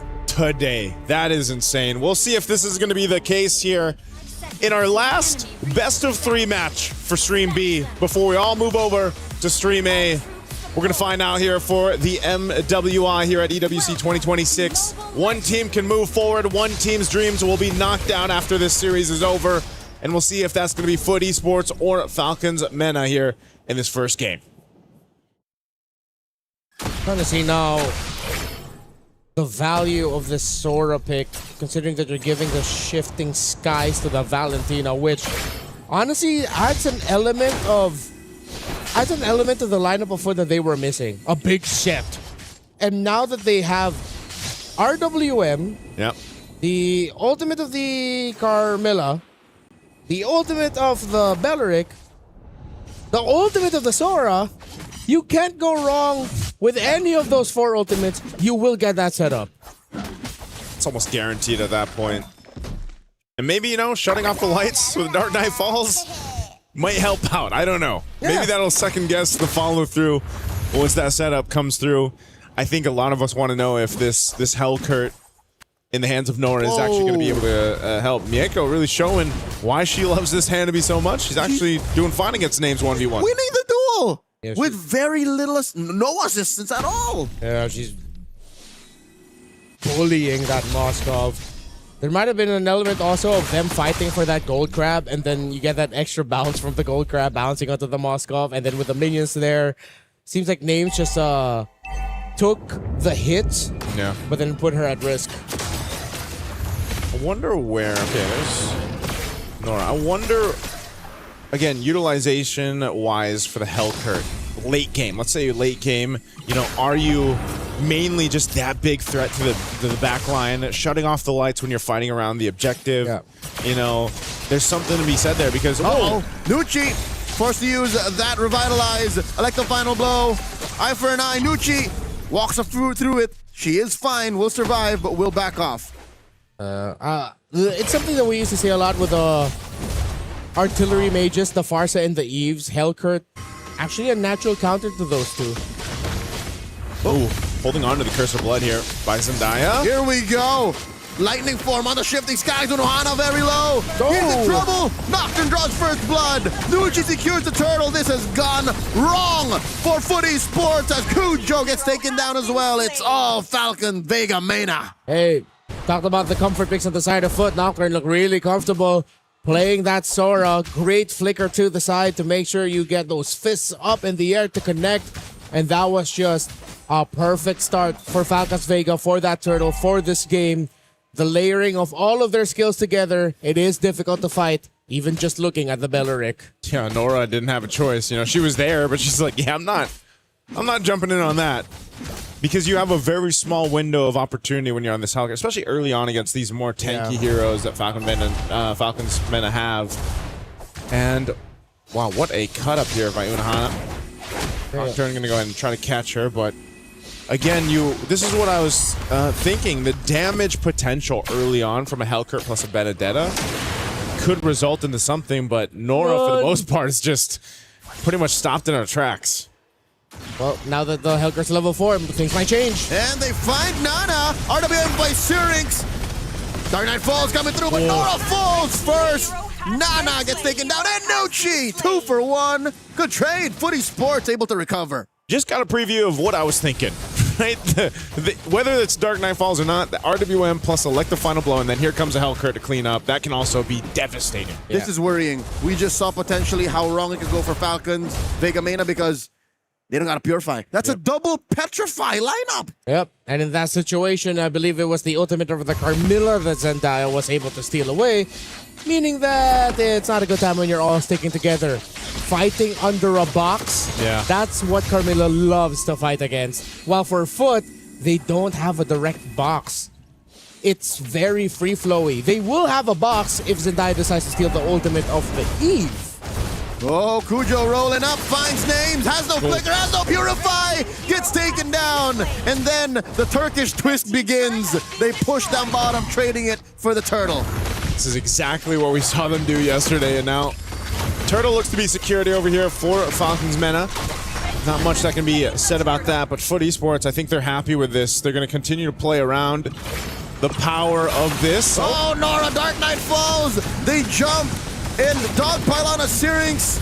Then Nucci will answer with a Wrath of the Dryads, but there's no really follow through here. Unohana, what's she thinking? Goes right through to the back. Sword intent through. Electro final blow will not be able to juggle the damage. Serving up a kill to Names. All right, Nocturne has Unohana's number right now. Yeah, I'm not sure.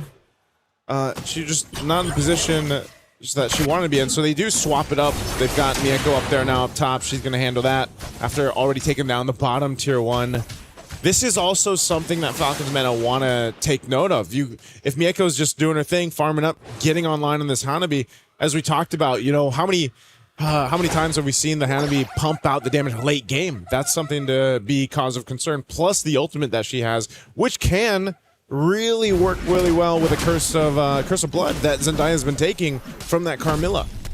Yeah, it seems like that's the only ultimate that she's been taking so far. But once they start to get really creative with it, Falcons Vega just get so annoyed. Still, though, Falcons Vega has her own curse of blood. Oh my lord, nowhere for Nora to go. That Wrath of the Dryad was chef's kiss. Nothing you can do against that. That's just perfect timing, perfect execution by Falcons Vega. A little bit more of that, and they can start building a lead for themselves. Still, it's good to see that right now it's anyone's game. It just depends on when you get to execute and how you do it. Uh-oh. Mieko here. Forced to use that Aegis. RWM by Syrinx. The jump in by Kujo. And the back line taken care of. Forcing Names to back off and flicker. The shutdown on the Syrinx. Names helping score a kill. Unohana falls once again. Nora looking to hunt down Names. Jumps on her. Puts deadly poison stingers on. But Names stops her from finishing the job. Not enough damage and just enough lifesteal and crowd control to provide the space. That is a highlight for Names. Names, great positioning. I don't know if that was also the stun for the Carmilla, I think, to stop her in her tracks. But again, this was a great attempt at a fight. Names throws the SOD, doesn't follow through right away, but then joins this. Look at Nora. She goes for Names. And Nana's ready. Yeah, she has the stun available too. So she's able to go ahead and stun them and keep her alive. Good attempt by Nora. That was the right call. But still, an even better response by Falcons Vega. Now Foot will decide.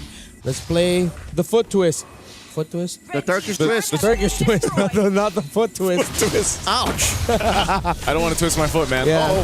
Unohana versus 4 trying to clear the waves. And she gets hit by a Spear of Misery. And she will survive this time, keeping herself scarce. Safe from 4 members of Falcons Vega. Man, I knocked her now. Gets caught by 4 herself up top. And she gets taken down. Ooh, the trades happen across the map objectively and for the kills. Right now, mid lane, both tier 1s are up. Oh, Nora, where's she going? Nora dashes through. Unohana looking for some. Holding on that Petrify, uses it to escape. RWM, it's Zendaya who gets caught out. Nucci down to 1/3 of her health. Oh, Mieko is too far off. Imagine the free hits from that Hanabi from this range. Nora looking for the engage, jumps in on Nana. And they will have to concede this tier 1 in mid. Yeah, unfortunately, Nora couldn't get the right Terrify or the DPS to land. Nocturne versus Unohana again. And Nocturne pops it. SOD. Unohana gets found out. Eye for an eye survives, but that's 2v1. Names scores. Names has been pretty on point for the SODs, because I said in the last match, I was like, most of Moscow so far for MWI hasn't really been hitting the mark. Well, right now, Names in this game 1 has been doing just that. Nora, does she take it? Yeah, she takes the purple buff. Good steal. So even though they've garnered some losses across the map, Foot is still getting some wins. Similar for Falcons Vega. Still anyone's game. We're 9 minutes in and the gold lead has just hovered around 1,000. Sometimes getting as low as just 100, 200. Even to the points where it looks like they're about to fight. It's anyone's game still. Look at the towers, 2 for 2.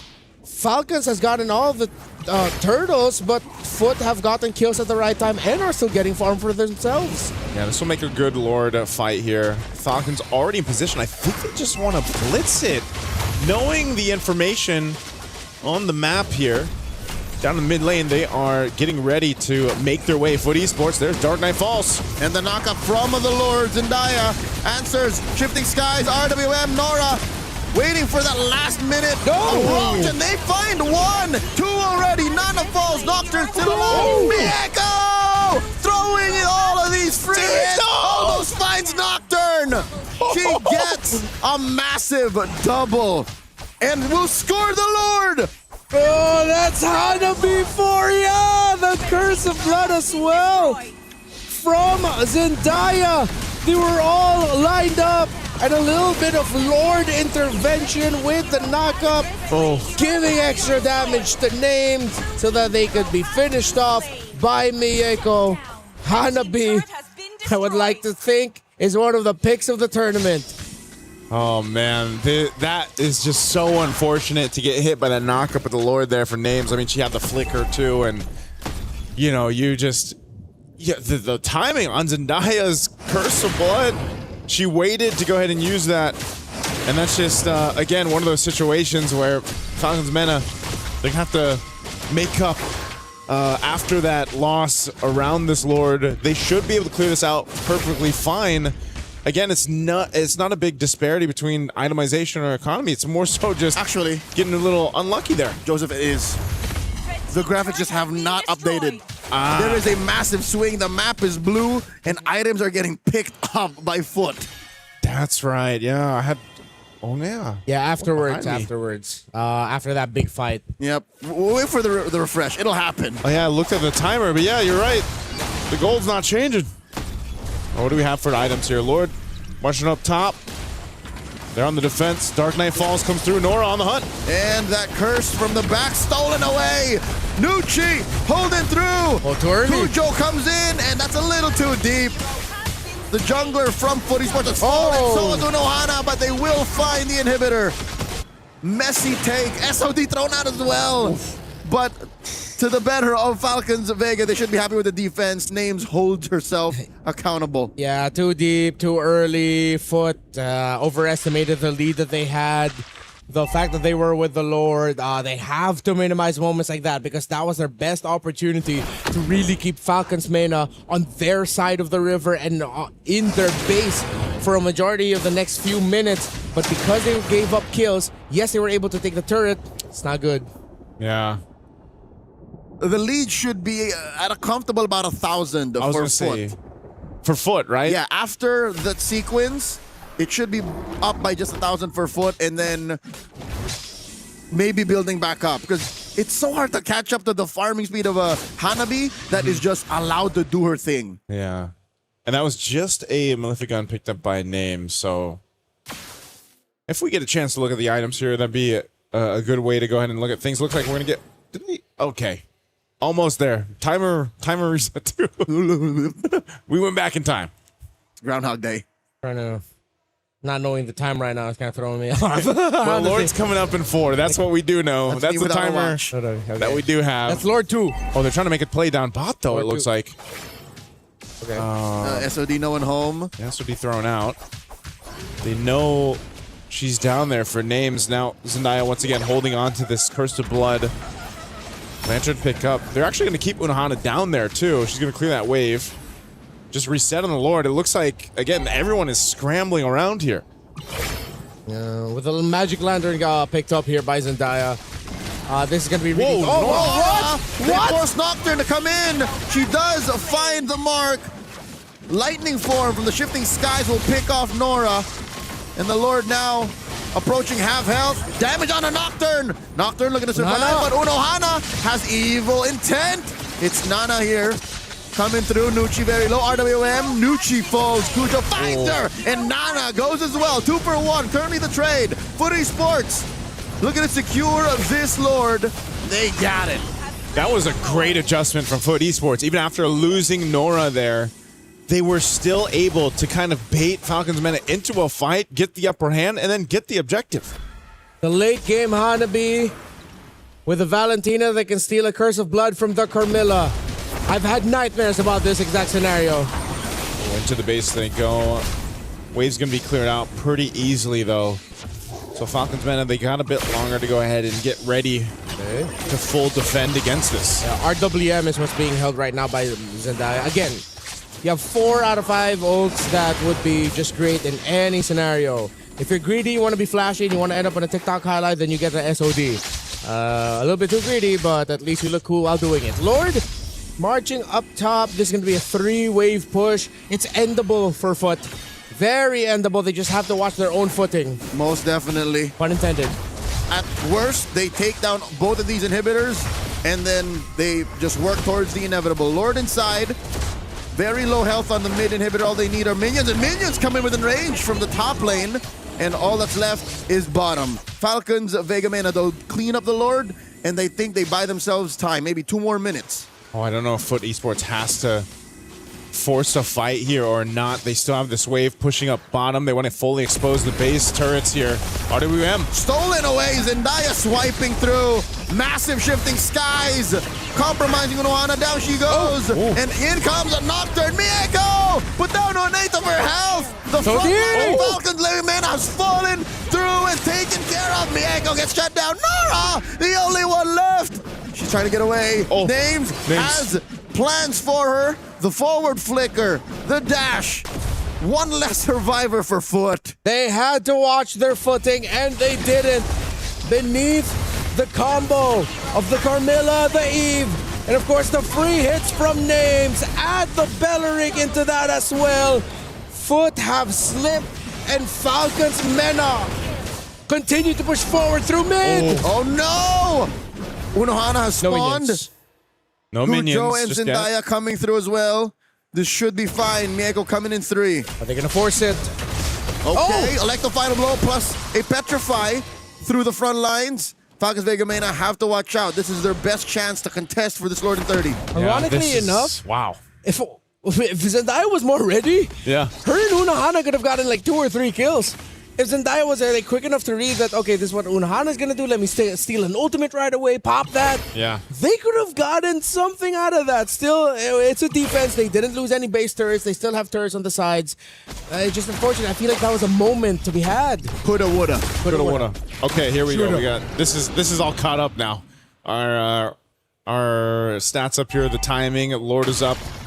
You got a bit of a lead now. Team Falcons, Vega, Mena. Good thing they were able to defend that way, though, too. They hold on barely to that one turret. Now look at the play, though, up top. Potentially to put pressure. Zendaya this time. I feel like it's been more useful to actually use the Curse of Blood. Yeah. Because of the nature of the team fights. Oh, Dark Knight falls. Nora pops the ult, finds Nucci, a blaster, forcing a Wrath of Dryad and the Revitalize, and RWM coming out from Syrinx, SOD no one home, the freeze from Zendaya, Nora re-engages, forcing a Nocturne to lightning form, shifting skies on out. Ults pulled out from both sides. That was their best chance to get a big team fight win, as Unohana was keeping Names in the base, clearing up Indian waves, but they just didn't have the damage, or they didn't have the right positioning to make sure that Zendaya could drop a nice Curse of Blood so that Mieko could capitalize. Nora going to the base to send members of Falcons back. And Names is back. Nana checking in as well. Nucci on her tail. And that was enough time and space because Unohana's doing the same thing closer to the pit. Yeah. Oh, man.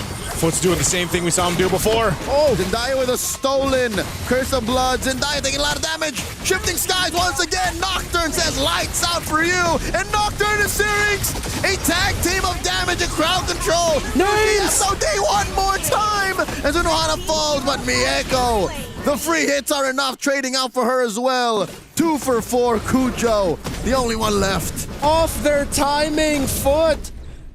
Mistimed the usage of the Curse of Blood. Weren't in the right position. This is definitely endable for Falcons. Kujo alone versus 3 and a wave. They will pop her immortality.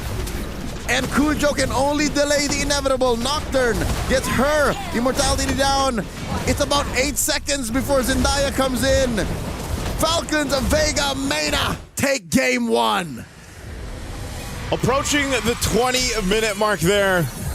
Falcons Mena make it happen with a base defense and a team fight that was interesting because you have to defend your base. You're forced to fight because you have to deal with everything else that Foot Esports was throwing at them. I think Foot Esports almost twisted their own gameplay. Yeah, it felt like one of those scenarios where they were ready to go for a really great move, but then they realized there was a loose pebble on the floor, and then they just sprained their ankle just a little bit. They twisted their own foot.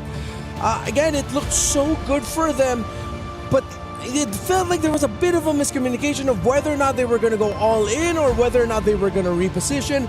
The telling sign of that is when that Curse of Blood was dropped down, it looked like it was dropped at an awkward spot, at an awkward time, because the box of Foot was broken real quick by Falcons. But to be fair, they never had a real box. Yeah. They're always freestyling. If anything, the only real box that they're playing with is the map. And I think they should have kept to their MO. Yeah. It's one of those things where the nature of Foot Esports, the way they play, it kind of ruined their game plan, I feel like, through the course of the game. They got confused maybe 20-30% of the almost 20-minute game. Yeah. Because sometimes you're going like, yep, clearly they're going for the split. And then sometimes they're going, maybe we can fight them. Maybe not, yeah. Yeah, so especially in the times wherein clearly they got the inhibitor, they got what they wanted. Bottom lane, their priorities were clear. I think there was definitely more macro in this that they could have tweaked. Yeah. to take Falcons Vega off of their main advantage, which is clean, honest 5-on-5 team fights. Yeah, it was a close game in terms of who was winning the fights.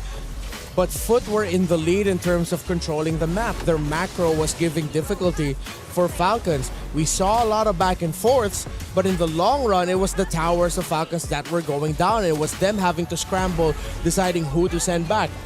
Usually the Moskov, to clear up the minion waves getting pushed by either the Benedetta or the Hellcurt. It's just one slip up, and seeing that slip up makes me think we're going to be seeing full 3 games for our very last series here on Stream B. Yeah, I really do think we go the distance for this one because, you know, for a while it was really looking like Foot Esports had this one, especially as they were about to take down the last base turret there. Names again with the Moskov, really good with the SOD. And even the timing, dealing with a Hellcurt have you, but yeah, this is one of those instances where you're like, what is the full game plan here that Foot Esports wanted to take into this fight? And they just duke it out. Anyway, Names clears things out, SOD lands, and this eventually wins them the game there. Was that fight? Syrinx held on. Syrinx had the trigger discipline with her real-world manipulation. She used it at the perfect time to punish an awkward engaged start by Foot. Syrinx may have had the cleanest game amongst any of the players here. Oh, yeah? The other 9, counting both her teammates and her opponents, Syrinx has my nod for MVP of Game 1.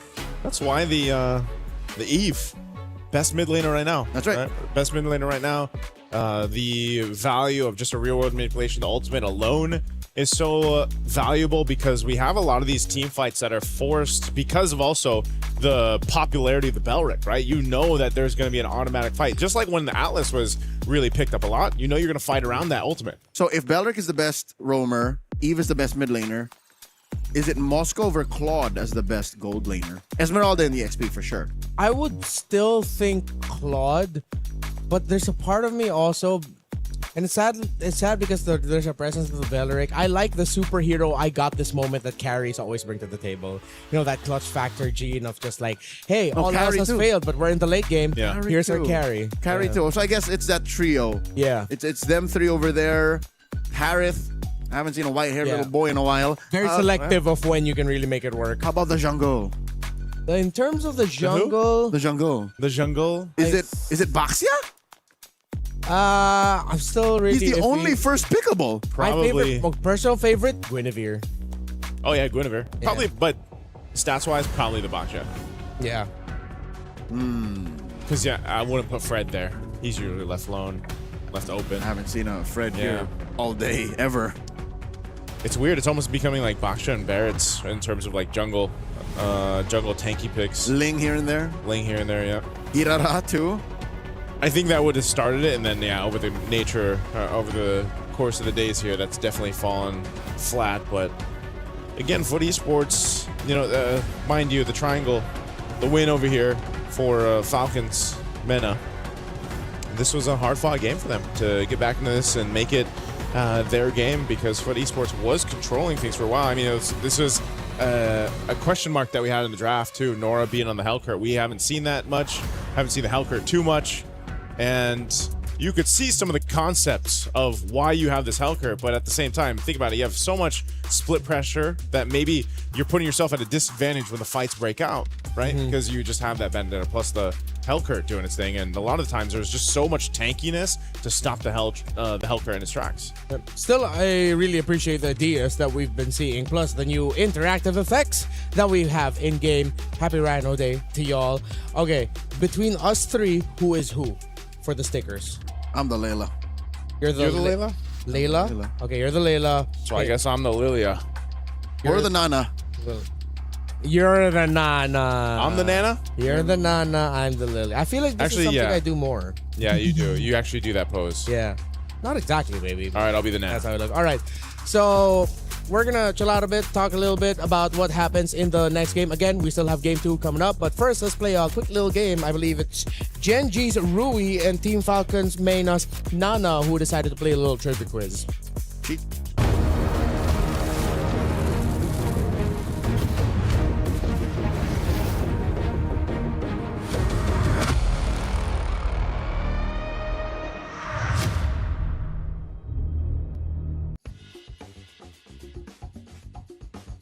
Hey everybody, welcome to MWI EWC26. Today, we're gonna have two competitors, Nana and Rui. They'll be going in a fierce battle up against each other of true or false. First statement, there are 132 playable heroes in MLBB. False. True. Ooh, it's false. Oh yeah, so you were close. I get why you said true. It's a point over to Nana. You guys ready for the second one? Yeah. Tamiz is Dairoth's mentor. 1, 2, 3. True. False. Yes. It is true. It's 2 points for Nana. Statement number 3. Melfic Roar increases physical penetration by 20%. 1, 2, 3. False. True. It is false. It's 3-0. Hanabi originates from the Monian Empire. 1, 2, 3. False. They both get a point. Hey, Rui's first point. There you go. It's 4-1 right now. Last one. Xavier is half human, half elf. 1, 2, 3. True. It's true. Yo, 5 correct answers. Yeah. I did tell you there's going to be a winner and loser, but I didn't tell you that there's going to be a very bad punishment. You'll be getting a real hammer, and then you can just smack Rui. But that's it for us, guys. Thank you so much. Catch MWI and these ladies who will be competing at MWI EWC 2026.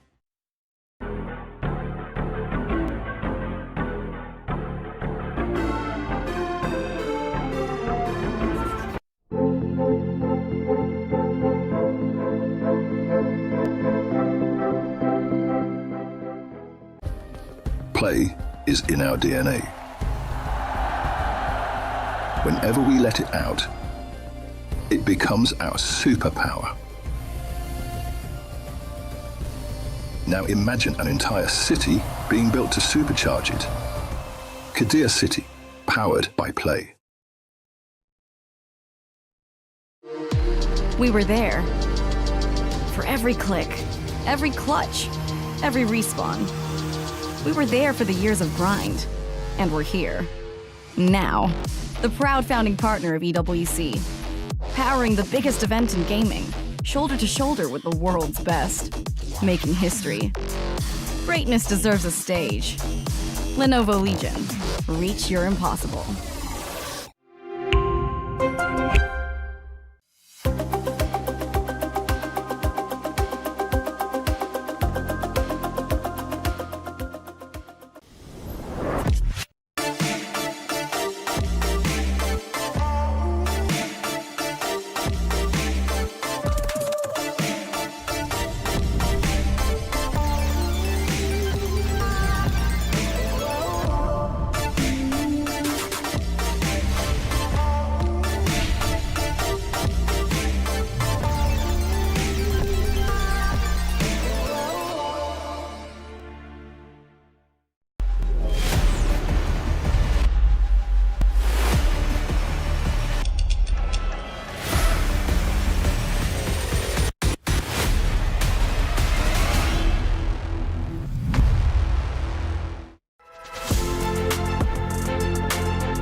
All right, welcome back to MWI, Team Falcons Arena, Foot Esports, game number 2. By the way, now that I'm arriving here, Naisu's tickle spot is somewhere around the back of his left ear.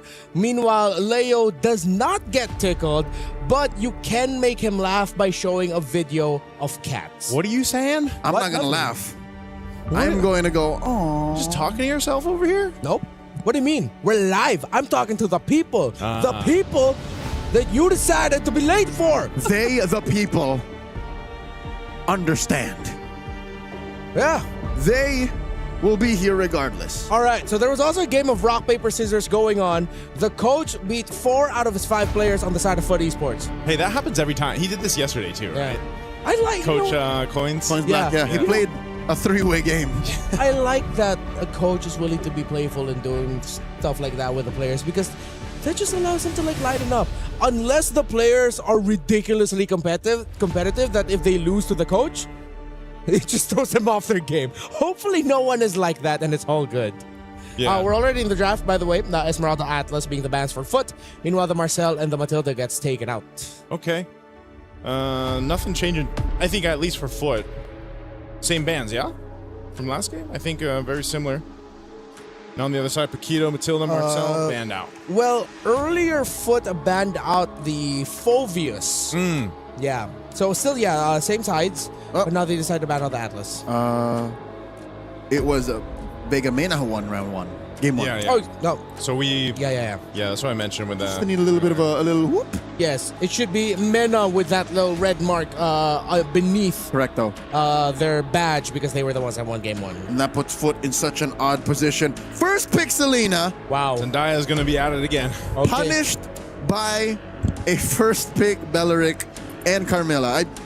This is karmic justice. As much as I love foot, I don't see why you would rush the Selena here like this. Like, you don't have to. No one's going to take it from you. Yeah, you know what's worse? The only way you can slot in a Valentina now is if you put it in the EXP after seeing a Sora, which I don't think that the odds of that happening are ridiculously low.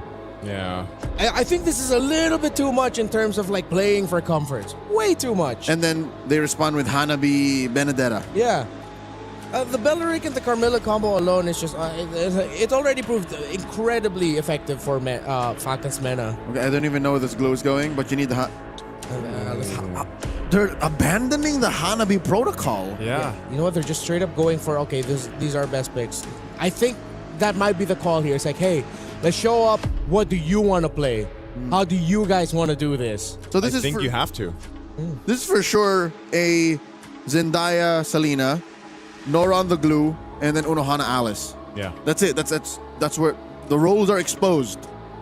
You might as well. I mean, at this point, again, you're facing match point. You're about to be knocked out of the tournament. Sometimes it's better just go with that comfort. It defeats what we usually see, at least in terms of the drafting pattern, but that's going to be the nature of it. Lock in those solid choices. Now for there you go. We got the correction there for Falcons Mena. They do have that game 1. Now they have the Carmilla, Belleric, and Yu Zhang. This is already so deadly if they get the synergy down between the ultimates. What's difficult here is for whatever you're going to end up with in the gold lane is going to have a terrible time. Yeah. No gold lane is going to be comfortable going up against a Yu Zhang, Belleric, and Carmilla together. That you're gonna have to find sources of damage elsewhere. Unfortunate thing is, usually that means you either put it in the mid or you're gonna have to pick up a jungle. But then again, you're up against a Yu Zhang, Belleric, and Carmilla that if you pick up something like a Yi Sun Shin, even that pick is gonna struggle. There you go. The Hanabi ban by Coach Koba. Not like this, not twice. Not in a row. Well, Foot gets rid of Syrinx's Eve. It's odd going in the second phase with both teams not having a mid laner. Yeah. Oh wait, Foot already has a Selena. Yeah. There's a very small chance, but it's almost confirmed. Like 90% sure this has to be Zendaya's Selena. Yeah, like are you gonna put down a Ling? But then if you bring down a Ling, that's a good call for Carmilla to just hold on to the Curse of Blood, and literally where the circle of the Tempest of Blades is where you put your own Curse of Blood circle. Ay. It's my analytical take for this one. Yeah. There's so many routes where it could go wrong, knowing that it has already gone wrong draft-wise. And unless Foot pull a swerve that I'm not seeing right now, this looks like Falcons Mena is going to take it 2-0 just with their first 3 picks alone. Cord. Oh, they get the cord too. This is a cherry on the top of what you just explained, Renmar. Because now if you do land all that kind of AoE that you have with the Wrath of Dryad plus that Curse of Blood, and then you have a Mystic Gush to work against, how are you going to fight this if you're Foot Esports? These next 2 picks might make some sense here.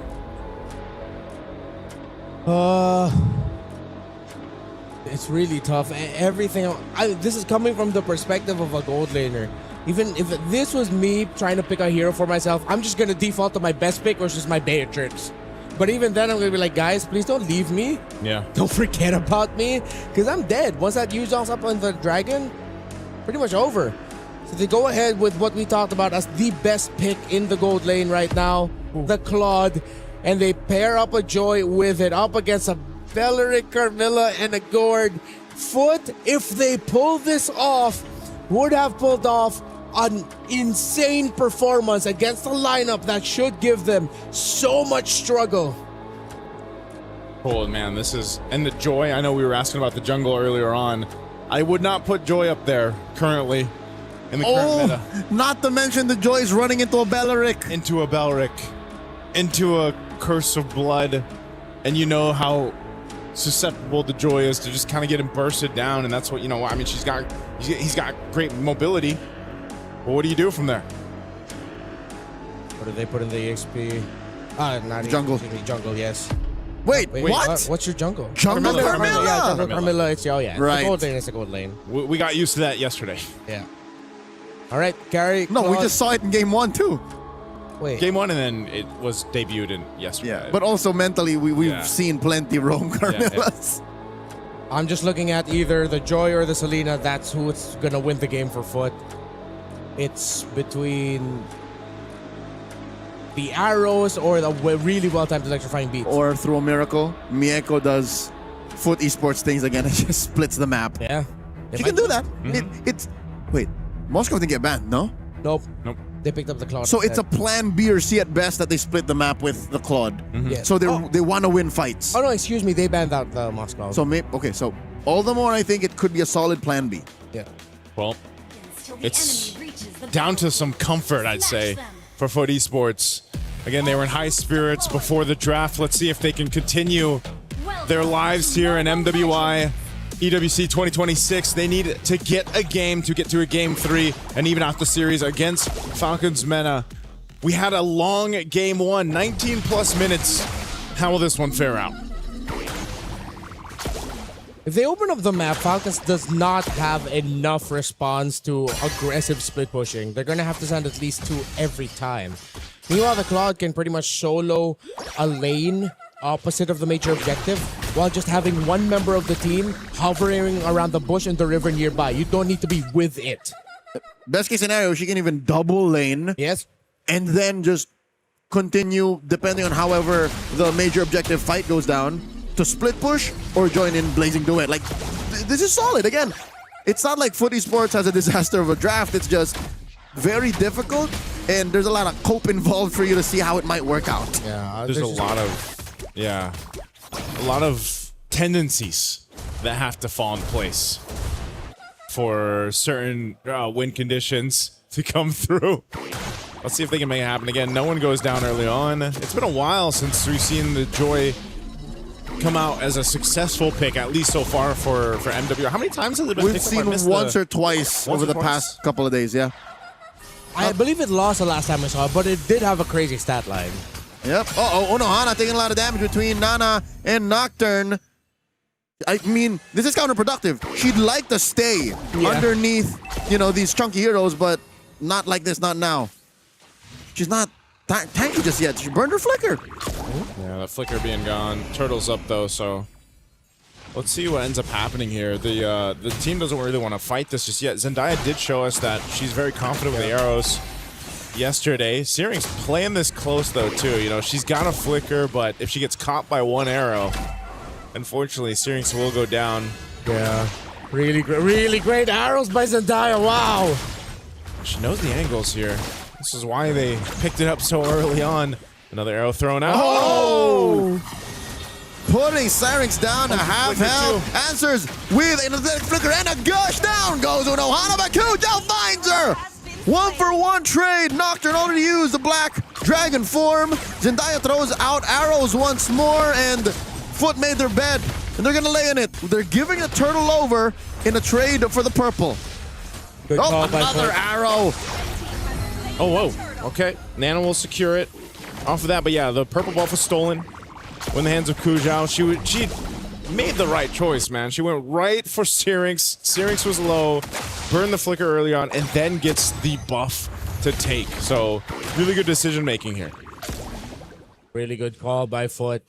If they can keep doing that, like making it tricky for Falcons to read how they're going to be fighting into things, and that's going to be the best way to deal with the composition that is built to mess up what Foot has built for them. I would like to think the initial entry by Unohana was a little bit awkward, but hey, at least they had Cujo ready on the standby to finish off Syrinx to make that look good, and at the same time made the very quick call to just go for the purple buff. Now they can't keep doing that over and over again. Falcons would eventually read into it. So I want to see the other creative angles that Foot might want to engage with fights. Maybe this time with Glue starting things off, and then you just send Selena and Joy to deal with whoever's going to try to back up, instead of trying to take down the front line little by little. Yeah, at this point, too, a little lull in this game for down after that first exchange. Whoa! Up top. 2v2! Unohana taking a lot of damage. Gleam's back. Nucci and Nora following up. Unohana will survive. She still has a flicker on deck. Nana smells blood, hits her with her retribution. No dice. Yeah, the burn is not going to be enough. Just a little bit. Woo! Still. Maybe if she had gotten that stun off, yeah, I don't know if that would have been enough damage, you know, to... She just used it, though, so I think it was still on cooldown. It's also good that Unohana didn't need to force Flicker to get out of there. That was just a straight-up Gleam, so that's a good read, knowing the limits of your hero, knowing the limits of how much damage you can take, and then being able to get out at the right time. Yes, you took a lot, but at least you didn't have to burn your Flicker doing it. Yep, meanwhile, both gold laners pretty much just doing their thing in the lane, while the rest of the team has been duking it out. Turtles up, second one of the game. Foot Esports keeps Unohana up top. Falcons want to go ahead and push them out. That's a gush on the Nora. She flickers back and then whoops! Gets the mount and backs off. Falcons Vega Man must be confused. Yeah, like, whoa. Well, arrows are still there in play. They're going to go ahead and start up this turtle. Whoa, gold laners. Dueling and Mieko wins! Turtle still standing. Cujo pops the electrifying beats, forcing Syrinx to flicker back out once more. Was it Nile with the arrow? And she misses. Cujo looking to finish the job. There is. Oh, Syrinx throws out the projectile. Wow. She survives. And Unohana comes in, gleams, and sets it up. Syrinx with a gush of her own finds sweet revenge. Unohana burning up. Nana coming in, named with the forward flicker. Gleam from Unohana. Run, Muse! And she still gets taken down. I can't believe Syrinx survived with like 1 HP for that long and then gets a kill. Yeah, I feel like at that point, Foot definitely slipped up with her discipline. You could feel a little bit of the tilt of, oh, come on, let's just get something out of this. And they paid way too heavy a price. Still, at least Mieko was the one who decided, yeah, no, I'm not about this. Let me just split push up top. Renmar, they forgot who they were. Yeah. We are the split pushing team. We don't fight. We don't fight yet. Yeah. Mieko remembered, the rest got too excited. Yeah.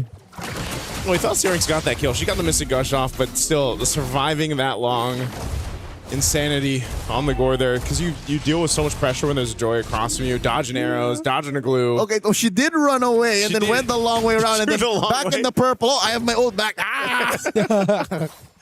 Oh, man. Golden Staff picked up by Names now, too. You know, she wanted that kill, too, when they were able to clap back. So she's starting to come online here for this carry. Foot Esports, do they change the strategy of attack here? Because, like you mentioned, maybe they should split push. Maybe they shouldn't fight just yet. Maybe they can do both, right? Nana, you're taking a lot of fire from Mieko. Cujo in the wings. Nana alone cannot fight the sheer pushing power of this Claude. 2v3 with a dance by Foot Esports. Well, waiting for a response. Here comes Nocturne. Comes in. BMI by Mieko. Fast feet. Already popped that Purify. And Falcons Vega Mena successfully defend their tier 1. You know, it's entertaining. Despite it being messy sometimes, I like to see more of Foot fighting. Yeah, me too.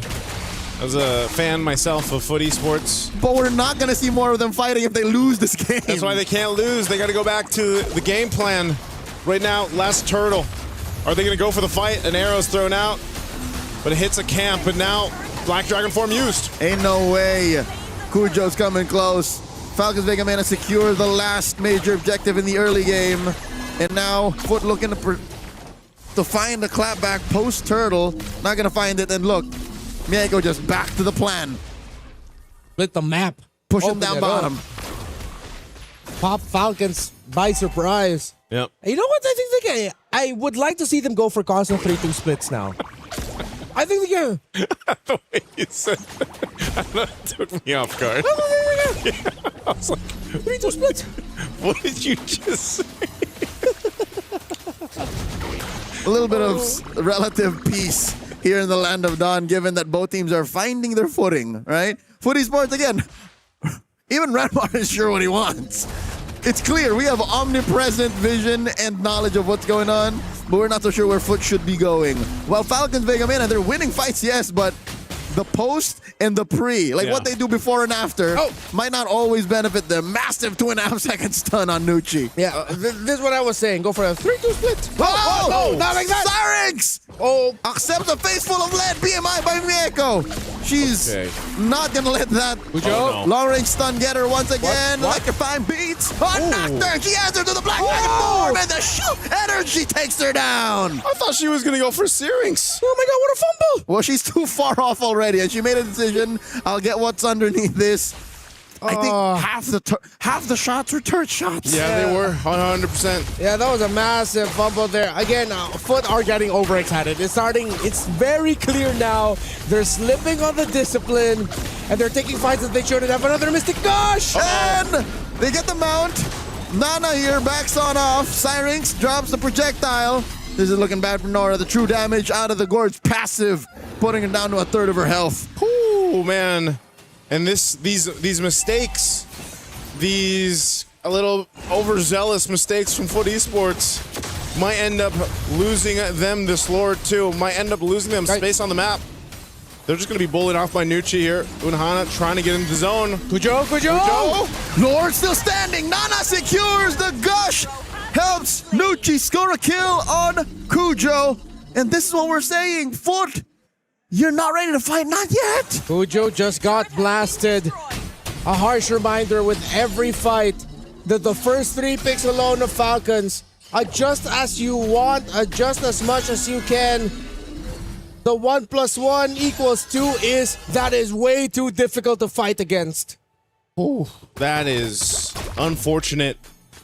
But now this time, Foot Esports has to decide, can they pull the defense off? I mean, there's plenty of ground to cover here. Again, there's only one turret down that Falcons Mena has managed to get at the 11-minute mark. But with this Lord, they'll get some more real estate across the map. Oh, Black Dragon form. They ready to fight. Nora coming in. Hana, massive Throne of Ruin, but no follow through. They won't even get the trade for Nocturne. Blazing the wet by Mieko. Point blank. Taking down the Black Dragon. In comes Kujo. Late entry. Electrifying beats finally finds Syrinx. After all this time, and Kujo burning up, but lives. 2-for-1 trade. Lord still standing down bot. A glimpse of hope for Foot. The damage is starting to be felt, but how much more can they take with the pushes, with the minion waves, clutched by Mieko, able to take down that Lord with the Holy Shield, before that it could push and deal damage to the turret. Zendaya gets spotted out by Nucci. Dashes on through. Look at the damage being rained down upon these frontliners. Nora looking for the mount, and she just built her cursed helm. Yep. All right, Foot Esports holds on. They didn't lose too much of anything in the base turrets, but as we expected, Falcons Mena got a few more turrets, about 4 of them off that first Lord, and I think that's something they're going to be happy about. Just gaining more ways to find these fights around Foot Esports, because now that we're seeing the arrows, right, being continuously thrown out by Zendaya, it's landing on the marks, but how do you follow through off of that? Is it just an arrow? I mean, the concept of the arrows are very different from obviously having a gourd where he's just waiting for that setup. But Kujo has been the one, I feel like, that is causing a lot of problems for Falcons Mena. It's very problematic for Kujo. Compared to the last time we saw Joy, there's really way too much to deal with. The 2 deaths that Kujo has gotten has been her showing up, not having enough damage, and then just getting crowd control at the worst possible time that it's so easy to take the Joy down. That or neutral objective related deaths. Yeah. Not even what came to her, it's just the situation demanded her to be there. Yeah. Oh, Kujo. Uh-oh. No vision! She gets caught out! The Bellaric! the natural predator to the little Leonin. That's not on you. Yeah, that's y'all saw what happened. No vision. One of the rare moments you don't need to analyze. Cyrix gets knocked up. Nora looking for the mount, finds it on Names. Black Dragon form the answer back. Unohana finds him and Miyako served up a double kill to Unohana, and Nocturne falls as well. 1 for 3 trade underneath the Lord. They have no retribution, but they have the numbers advantage. A massive mistake from Falcons Mena. Nana is trying to go for the Lord. In comes Dana, she has the retribution. Whoa! And still finds it, survives at the last second. But it's a Pyrrhic victory for Falcons as they lose 4. And now they might have lost 5. Down goes Nucci, and so does the tier 1 in mid. Footy Sports turn the tables. Plot twist after plot twist. They still have 2, but Cyrix is back. They're not going to be able to end it though. Zendaya dashes through, jumps through the wall, survives, refusing to concede more bodies to Falcons. Vega Mena Lord spawns up top. Okay, before that amazing take from Nana to be able to get the Lord, keep them from keep themselves in the game, you have to take note to that fight even after they took out Kojo. The thing is, Names got caught by the glue, right? Nora was there, and Names has to be alive for these fights, so the positioning needs to be something to keep in track here for Falcons Mena, but great turnaround for Foot Esports. This has been the nature of some of their games over here in MWI. How are they on the defense, though? They look really good in the fight. They look good when they're splitting. But how? Whoa. Another gush by Cyrix. Nora still eventually finds the mount and gets let go. I think it was on Nocturne, and she cleansed it with a Black Dragon form. Free pickoff for Falcons Vega. Oh, no. This is going to be a really bad defense. You have 3 waves coming in. Yep, without Nora. Look at Unohana, though. Can she find this gleam at Throne of Ruin angle? She has no Throne of Ruin. There it is. She clicked it. She missed. She only hit 2. Cyrix gets very low. Unohana falls, and Kujo coming in from the back finds Cyrix. Nucci with the enchanted hits, and Kujo falls. It's literally down to Zendaya now. Salinas are not known to defend. Not like this. In comes Nora. The wave is still standing, and Falcons Vega Mena drop Turkey's pride 2-0. Falcons Mena, 3rd MWI in a row for Names, and she's going to the knockouts. You see what it means for them. Vindication at last. Well, unfortunately for Foot Esports, their journey and their tournament ends here. Thank you for your efforts, Foot. But it's time for Falcons. Nocturne, a daughter of Turkey, with her Mena squad victorious. And no regrets. Oof. Again, what a match. What a way to celebrate. What a game. What a game. I think we've seen more action in game 2 and more twists and turns than you could have collectively seen in a day. What man, what a way to come together, I feel like, for Falcons Mena. After what we've seen now for the previous matches and everything else, yeah, they're really feeling that one. And even when they kind of fumbled a little bit on one of those Lord fights, and then Nana somehow was like, "Oh guys, I got this." And she goes and gets it. Yeah. You saw all the smiles and laughs on the player cams, and like, nice one, you know? Yeah, they knew they needed Nana to get it, and she held on just long enough. He was about to go down. If she panicked and popped her retry, actually, if I'm not mistaken, she might have popped her retry early. Yeah. And just left it to the little advantages the junglers have without a retry to be able to get the Lord. The damage ticks. Yeah, the damage ticks. Because she knew she was going down. So to expedite the process, instead of waiting for the retry threshold, she just said, bang, I hope I do enough damage. Because she would have died if she waited for the last moment. Yeah. There was a chance. So she's she left nothing to chance. She just knew, I'm a jungler. This is my rightful heir. Nope. She claimed it. Yeah. Oh man, we look at the highlights too. This was the concept of what we talked about with the composition from Falcons Mena. You saw it multiple times.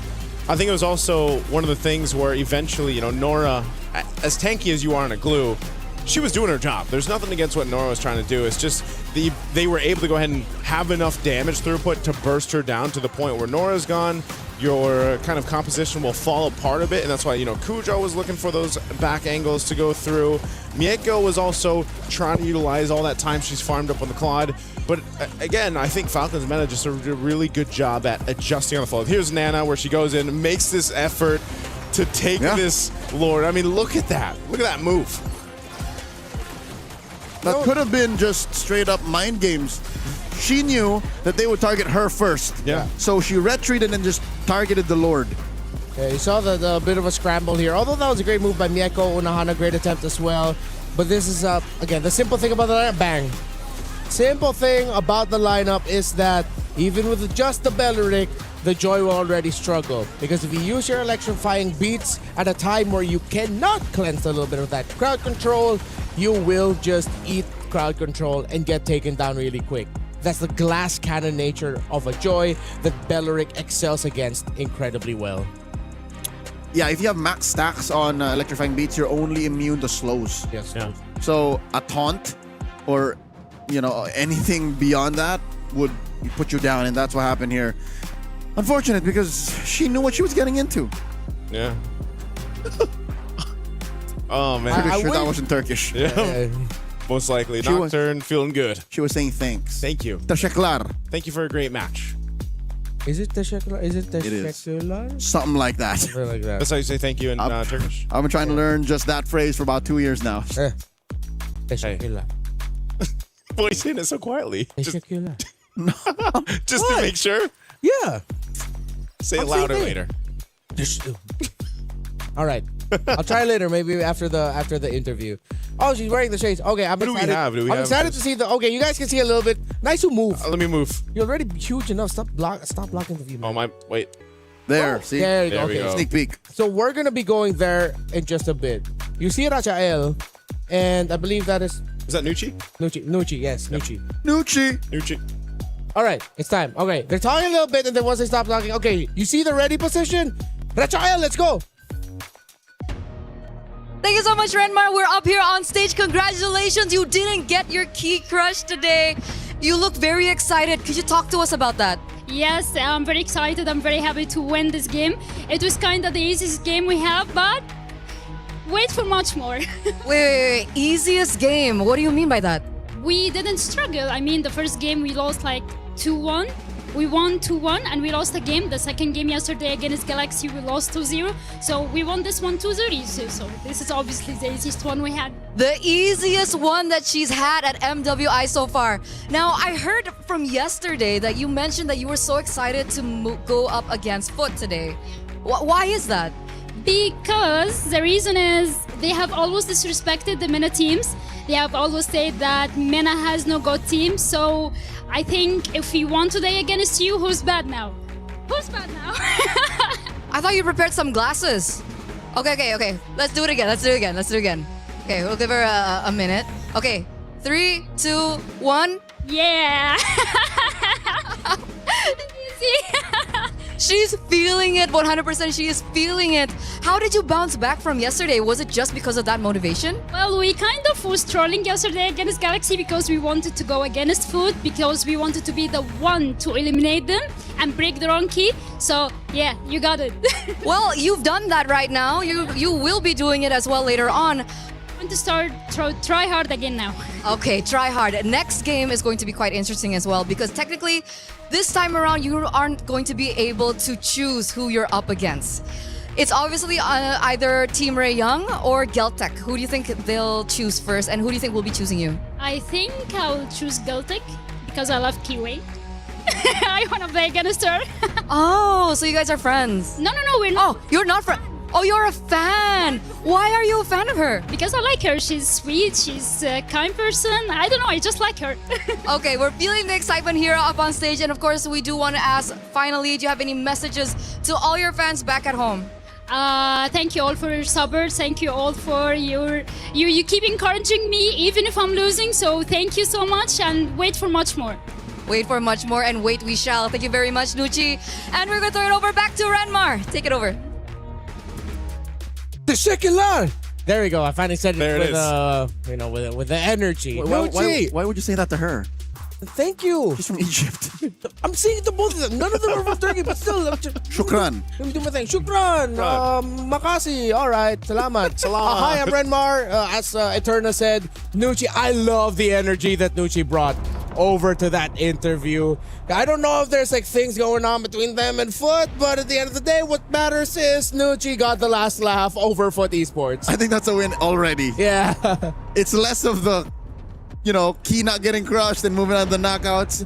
I think it got personal. Yeah. And now at least we put a lid on it. Yeah. We put it to bed, and now they can focus on the next stage of the tournament and possibly, again, meeting friends and future rivals. And fans and everything else. And idols. And idols, right?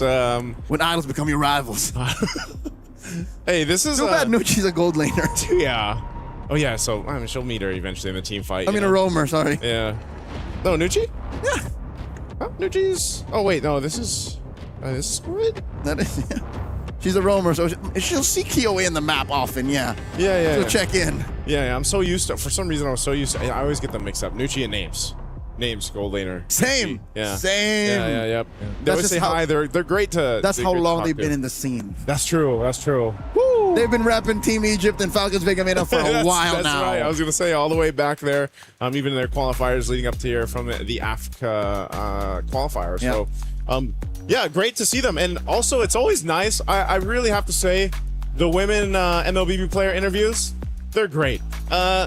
I hope we have more of that in the future, too. Fellas, step up. You know what to do. It's because the dudes of MLBB are so, what's that word, superstitious. Every time they think it's like, oh, if we show a little, trash talk a little bit just for fun, or like show a little bit of spunk and energy like that, you know what happens? They think they're going to lose. That's on them. And then when they do lose, after doing that, they're going to say, oh, I'm not going to do that again because when I do that, we lose because I think we got karma. It's not about karma, it's about skill. All right. Here's the thing. The GOAT himself is not afraid. Yeah. And that's the highest level of achievement. Yeah. And he still does it. Yeah. Who are anyone else around the scene to say he's doing it wrong?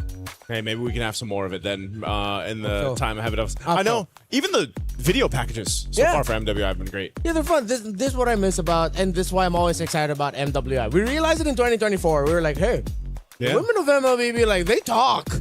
And they play really good. Okay, and then 2025, we thought, all right, I wonder if we're going to see more of it. We saw a lot more of it. And now this year, even more. So it gets even more entertaining. And on Stream B.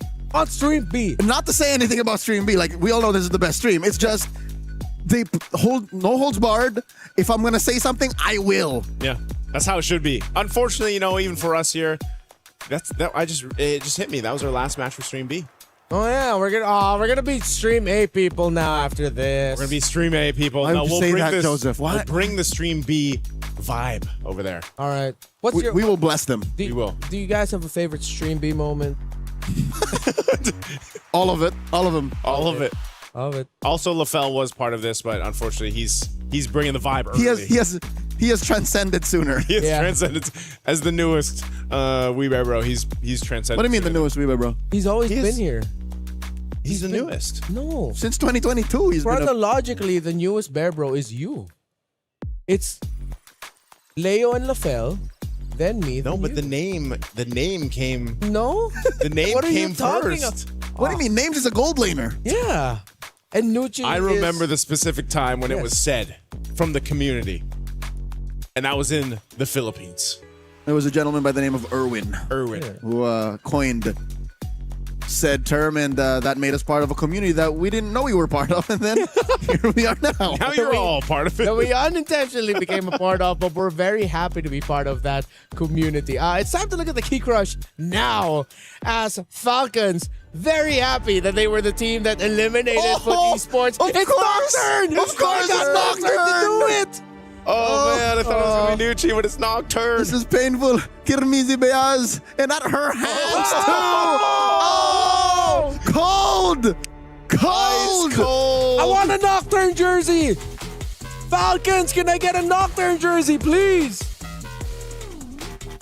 Oh man. I love the OG Falcons members, but Nocturne is my current favorite. Yeah. I'm a Nocturne bias. She's brought fire to the lineup. Flip that. Oh, man. Oh, so many And shards. there's multiple shards. There's a short, sharp shard. Straight to the heart. He's proud. Yeah, what a way to crush that key.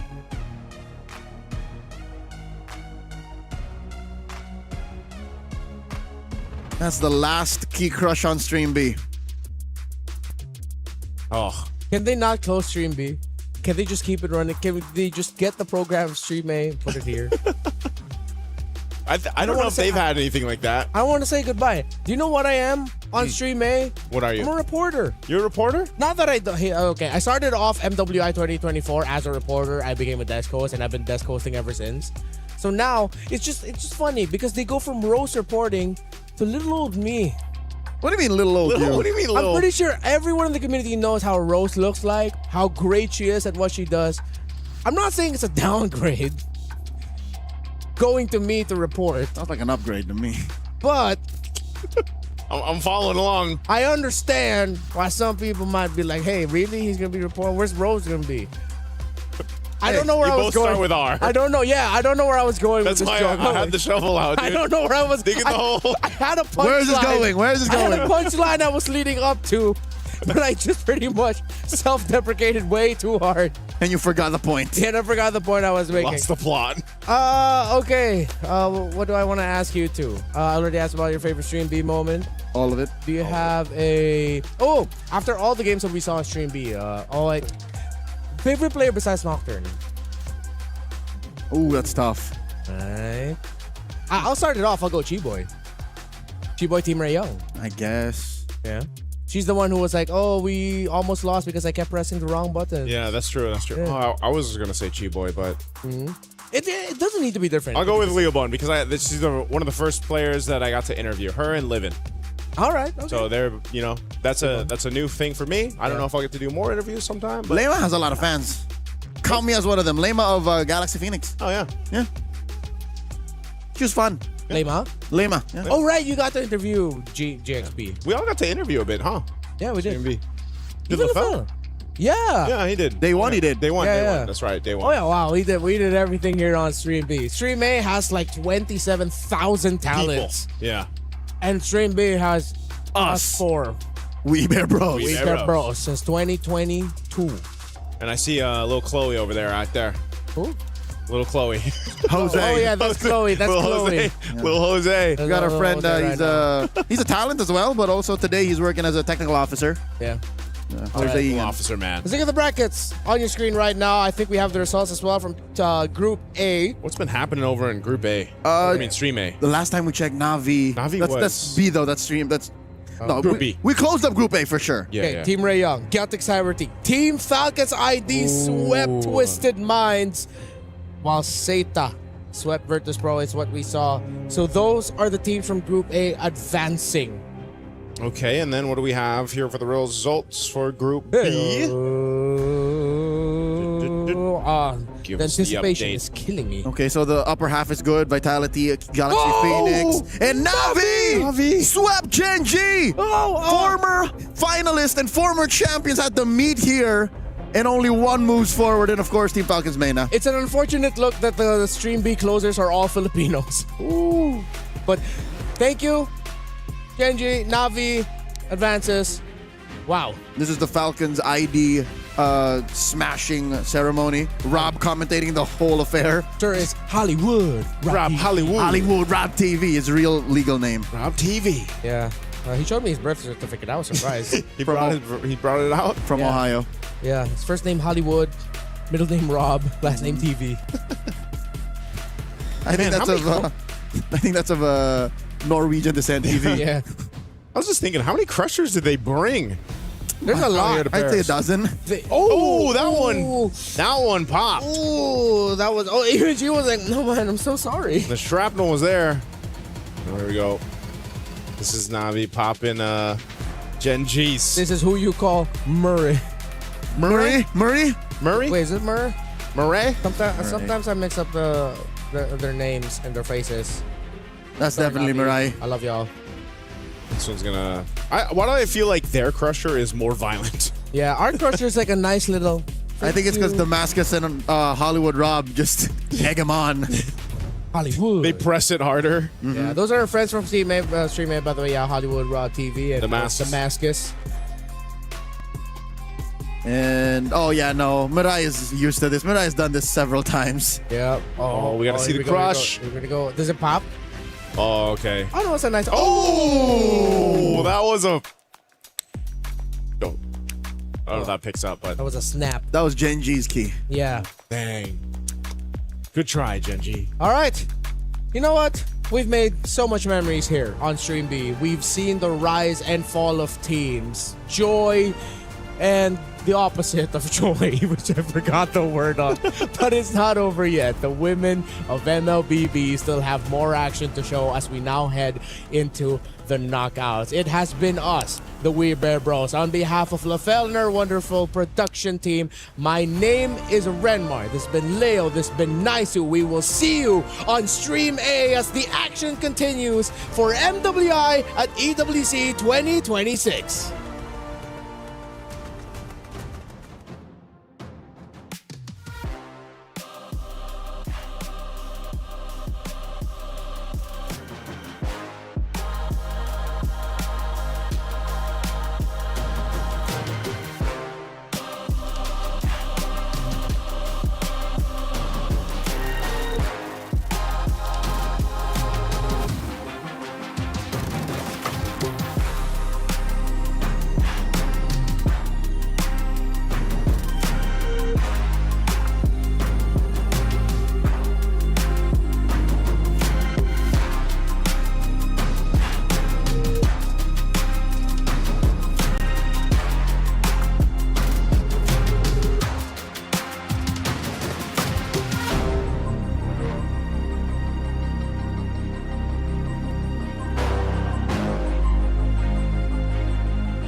is in our DNA.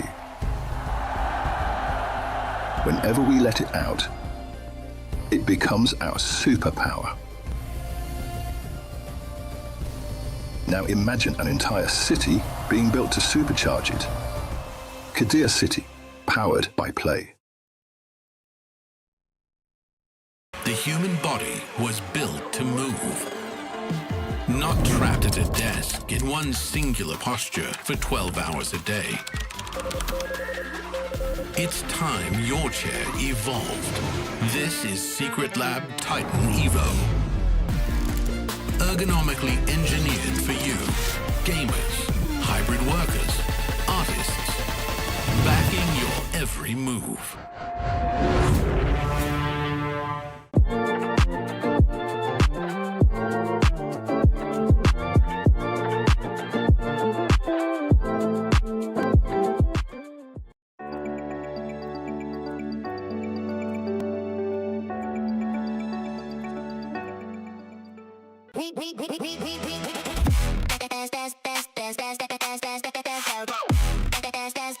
We booked Esports World Cup.